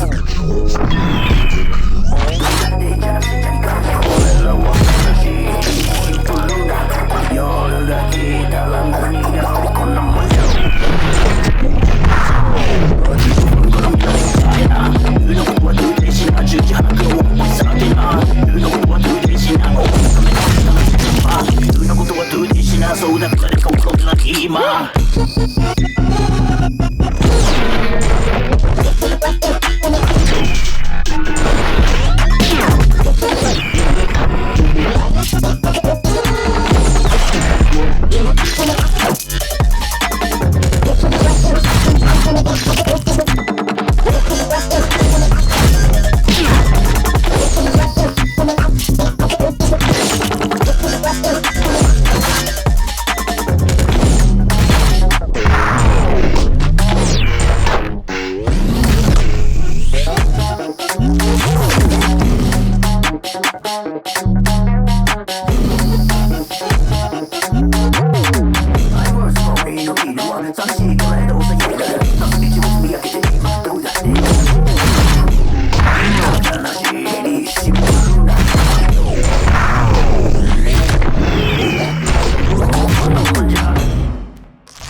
Thank you.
てが万事休す OK ついてこいよいつさっき俺の導く真理にことは通電しなそうだこれで変わる未来今 I was born のキーは寂しいけれどさような治安悪くなる未来の街価値観が変わる時代の鍵騒いで火をかけてでけれんぜすび込み吐き出すだけぐるぐるぐるアルコール大口道らしあの子の本当の姿怪しい治安悪くなる未来の街価値観が変わる時代の鍵騒いで火をつけてでけれんぜすび込み吐き出すだけ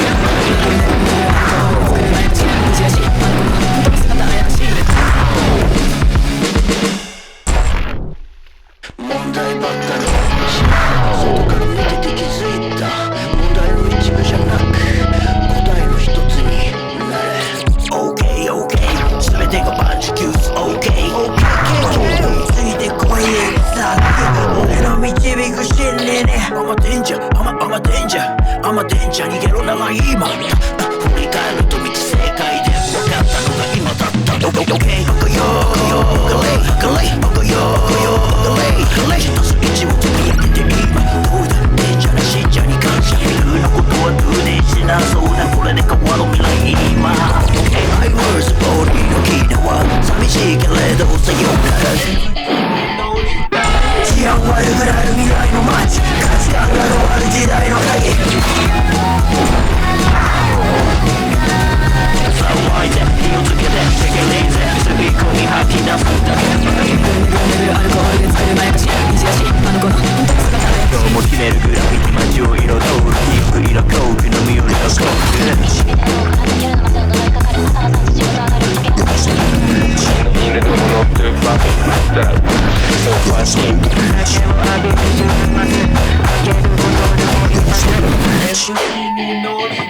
治安悪くなる未来の街価値観が変わる時代の鍵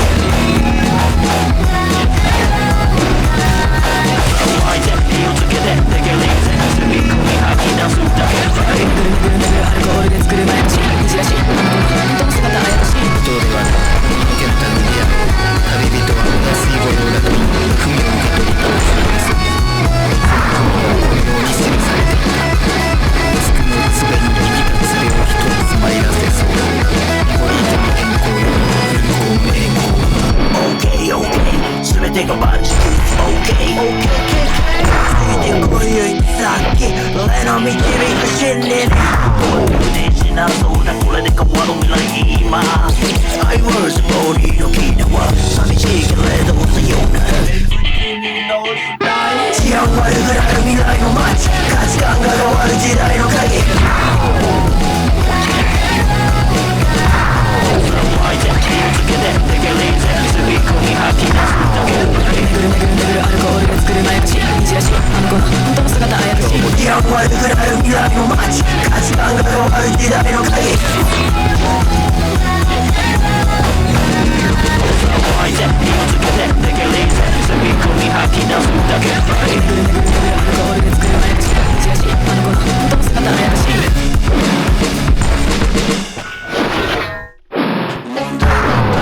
島を外から見てて気づいた問題の一部じゃなく答えの一つになれ OKOK 全てが万事休す OKOK ついてこいよいさっき俺の導く真理に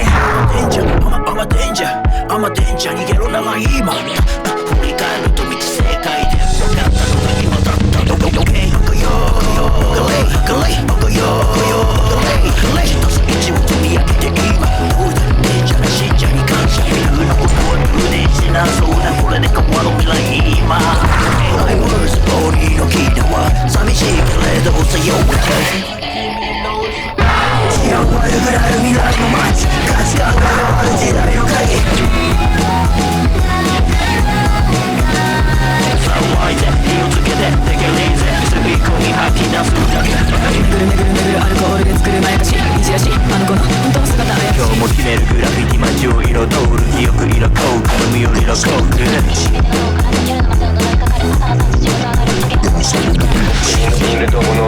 happy with that. So fast me.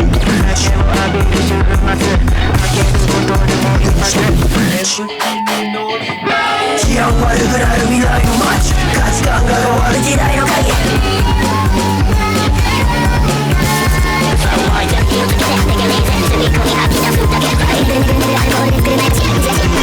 うせまた怪しい人ではないもののけの類であろう。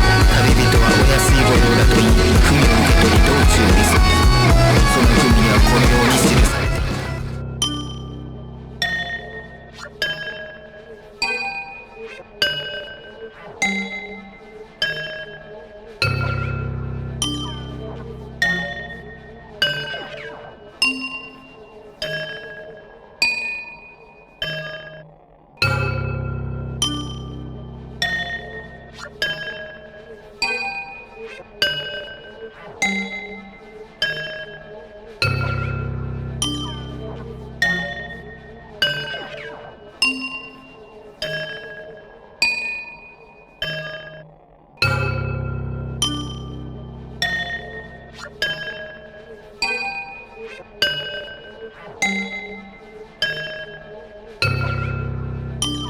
問題ばっかの島は外から見てて気づいた。問題の一部じゃなく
強さ感すとなぜだけど何かが足りない一人じゃまだいけないところみんないれば飛べるかも、俺は強さ感すとだぜだけど何かまだ足りない一人じゃまだ届かないところみんないれば飛べるかも、一人よがり強いふりは嘘ばち憧れ続けるよ弾け指のドンパッチだけどやっぱ弱くて俺は一人だけで未だ進めなくて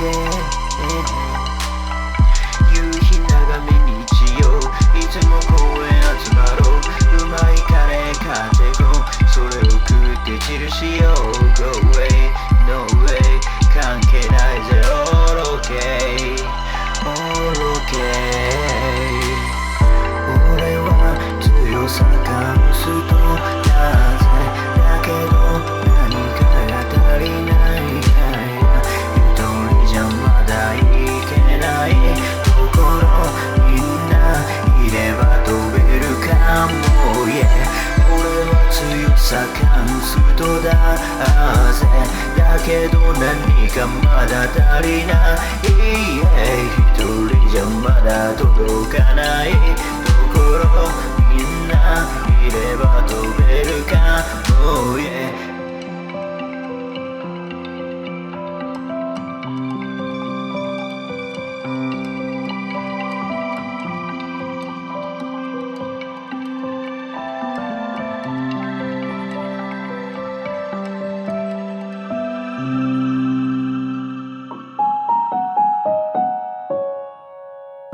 満天の星空の下で、飛んでる飛行機が星にぶつかってくあのシューティングみたいな光景を、忘れることないねあの日の夜だけ人生最高の日やっぱりまだ死ねないだけれど人生オンダタイム決められた運命の日 1+1 の答えなんて知ってるつもりでまだ知らない 1+1 の答えなんて 1+1 の答えなんてガラスでできた灰皿朝日を取り込み映すプリズム100個親作ってる夜の夏やつから見てる待ってる空に飛んだ鳥の影がビルの壁面をなぞり下ってくまるで腐ったこの社会の縮図光の裏で影が落ちる